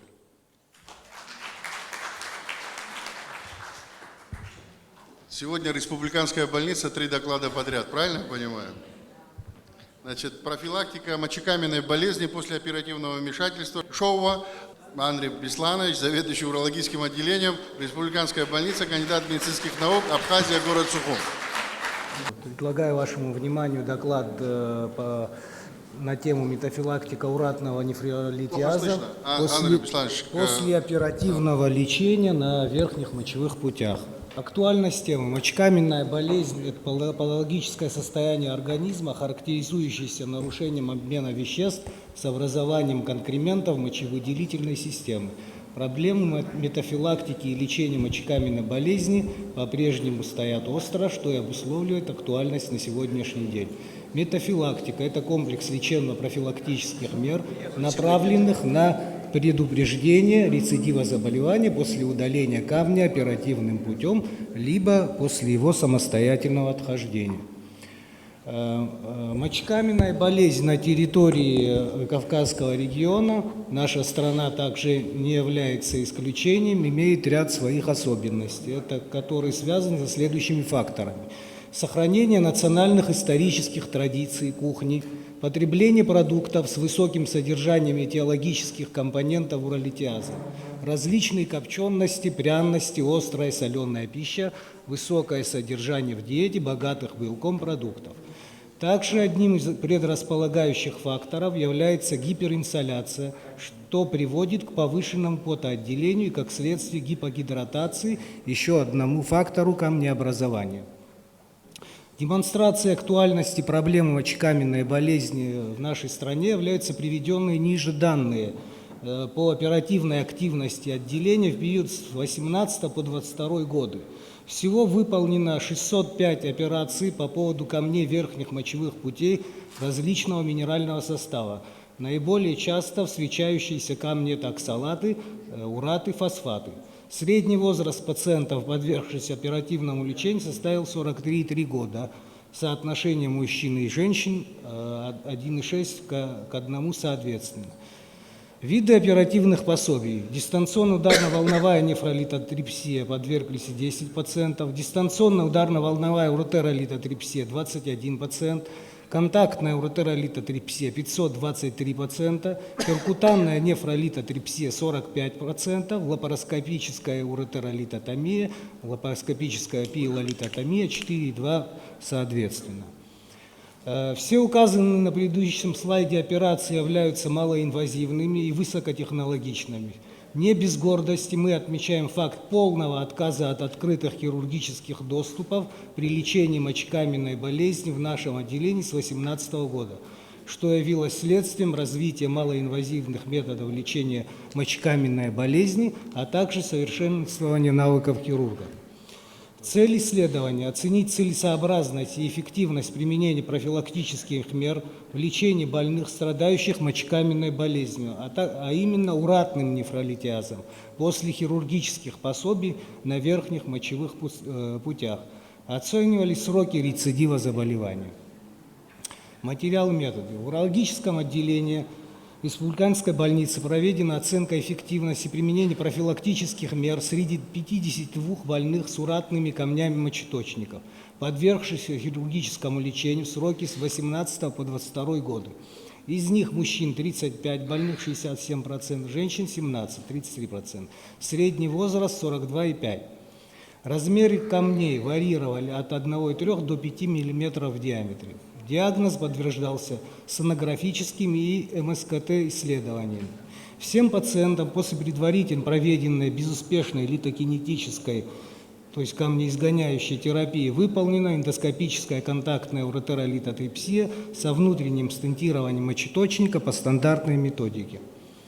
В послеоперационном периоде больным проводились исследования крови и мочи на наличие обменных нарушений. Это исследования обменных нарушений: кальций, фосфор, магний, мочевая кислота, витамин D, парадгормон, общий белок, мочевина, креатинин, глюкоза крови, легированный гемоглобин, инсулин, С-пептид. Кальций, фосфор, магний, мочевая кислота суточной мочи. УЗИ мочевых путей каждые 3 месяца, обзор на экскреторной урографии и МСКТ по показанию. Бактериологический посев мочи на микрофлору и определение чувствительности к антибиотикам. Критериями включения в исследование явились следующие факторы. Подтвержденный химический состав камня – это урат. Наличие обменных нарушений в виде гиперурикурии или гиперурикурии. Приверженность к комплайенсу, то есть отношение к лечению. Критериями исключения при наличии даже уратного камня явились аномалии развития верхних мочевых путей, единственная почка, гипоплазия, подковообразная и другие аномалии, а также органические препятствия к массажу мочи по верхним мочевым путям, такие как структуры пилоуретерального сегмента, уретеровазальные конфликты, высокое отхождение мочеточника и так далее. Также были исключены пациенты с выявленными камнями в почках. После проведенного оперативного лечения больные выписывались из стационара в среднем на вторые сутки со стентом внутреннего дренирования, который амбулаторно удалялся в сроки от 7 дней до 3 недель, в зависимости от степени выраженности изменений слизистой мочеточника, вызванных конкрементом. Поскольку образование уратных камней происходит в кислой среде, одним из компонентов комплексного лечения является диетотерапия, направленная на сдвиг реакции мочи в щелочную сторону. Основные принципы диетотерапии уратных камней включают ограничение в рационе белка, жиров, главным образом за счет насыщенных, увеличение потребления жидкости до 2 литров, щелочное питье между основными приемами пищи. Метафилактические мероприятия включали назначение препарата на основе растительных компонентов. Это Пролит Супер, по 2 капсулы 3 раза в день в течение 3 месяцев. В комбинации с препаратом Блемарен под контролем pH мочи от 2 до 6 таблеток в день в течение 2 месяцев. А также селективный непуриновый ингибитор ксантинооксидазы Нурик в дозе 80 мг 1 раз в день в течение 3 месяцев. При контрольном обследовании пациента уратным уролитиазом с исходной концентрацией мочевой кислоты, составляющей в среднем 517 микромоль на литр, через месяц метафилактики она снизилась до 431 микромоль на литр, через 2 месяца до 340, а к исходу 3-го месяца составила 275 микромоль на литр. Таким образом, показатели мочевой кислоты в сыворотке крови к концу 1-го месяца лечения пришли в норму с дальнейшим постепенным снижением и снизились на 53% от исходного к концу 3-го месяца лечения, что продемонстрировано на этом слайде. Оценка эффективности проводимого лечения осуществлялась по данным ультразвукового мониторинга, а также по показаниям других методов диагностики. В сроки наблюдения за больными от 1 до 3 лет получены следующие результаты. У 3 больных рецидив МКБ в виде формирования конкрементов почки отмечен через 9 месяцев после отмены проводимого лечения. Еще у 7 больных рецидив заболевания зафиксирован в течение 2-го года наблюдения. У 4 больных рецидив отмечен спустя 3 года после отмены метафилактического лечения. Всего с рецидивом было 14 больных, что составило 27%. Выводы. Результаты клинического исследования показали высокую эффективность и патогенетическую обоснованность данного подхода к лечению уратного нефролитиаза. Исходя из вышеизложенного, можно заключить, что комплекс метафилактических мероприятий снижает количество рецидива мочекаменной болезни до 27% в течение 3 лет наблюдения за больными, что является хорошим результатом. При анализе литературных данных установлено, что рецидивы уратного нефролитиаза без метафилактики составляют от 60 до 70%. Что актуализирует дальнейшее проведение клинических изысканий в данном направлении и дают основания для включения данного подхода в протоколы ведения больных с уратным нефролитиазом. Спасибо большое за внимание. Спасибо, Андрей Бесланович. Юрий Анатольевич попросил слова. Юрий Анатольевич, пожалуйста. Уважаемые друзья, вы мне извините, но меня переполняют эмоции, такое впечатление, что я в Великом Советском Союзе, и мы никуда не расходились, и мы одна семья. Прямо какое-то внутреннее счастье, такая атмосфера и все. Спасибо вам за это. Но есть отмеченные Президиум Российской Академии Естественных Наук люди. Вы-то, наверное, думали, что я так голову согнул немножко. Я люблю немножко поэзию. Поэтому разрешите 2 посвящения. Извините, я хочу сказать, что эти посвящения были написаны сейчас во время конференции. Правильно я понял, Юрий Анатольевич? Да. Это не заранее подготовки. Посвящается, первое, посвящается Хатве Эрику Эдуардовичу. Без открытия Америк знаменит наш Хатва Эрик. 15 лет во всей Абхазии больницы он, подобно древней жрице, может точно предсказать, что в ней нужно развивать, чтобы лечить больных скорее, от натуги не синее, но в профессиях быть первым, сохраняя целым нервы и свои пациентов до спасительных моментов. Главный врач в своей больнице, этим может он гордиться. И судьбой, устремленной к свету вдаль, получает он заслуженно Ивана Павлова медаль за вклад в развитие медицины, здравоохранения. При этом улыбается слегка он от смущения. Хороший показатель человека, не прожившего пока еще полвека.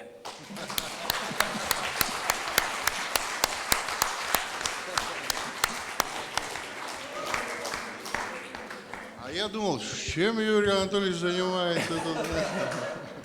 И посвящается Чагава Маврику Акакиевичу.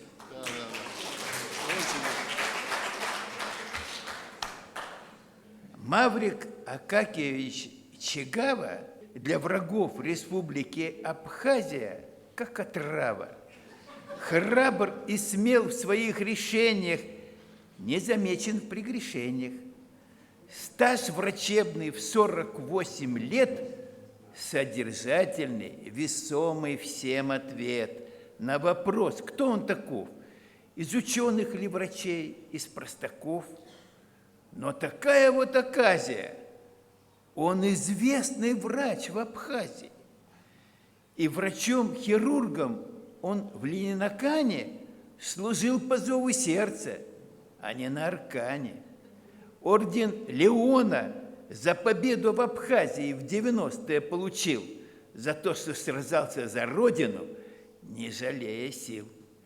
В республиканской больнице, как свое боевое подразделение, 20 лет возглавляет он хирургическое отделение.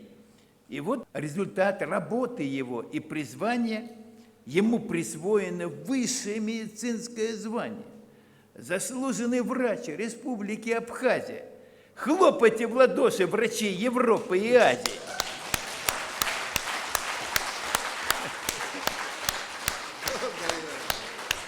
А сегодня вручена ему Ивана Петровича Павлова медаль, для отливки которой в России и серебра было не жаль. Спасибо, Юрий Анатольевич. Спасибо огромное. А у меня есть здесь тоже листочек, который вы мне там дали. Я его потом заламинирую в рамочку и в кабинет повешу. Спасибо вам огромное. Уважаемые друзья, первый день первого Абхазского медицинского форума считать закрытым. Спасибо.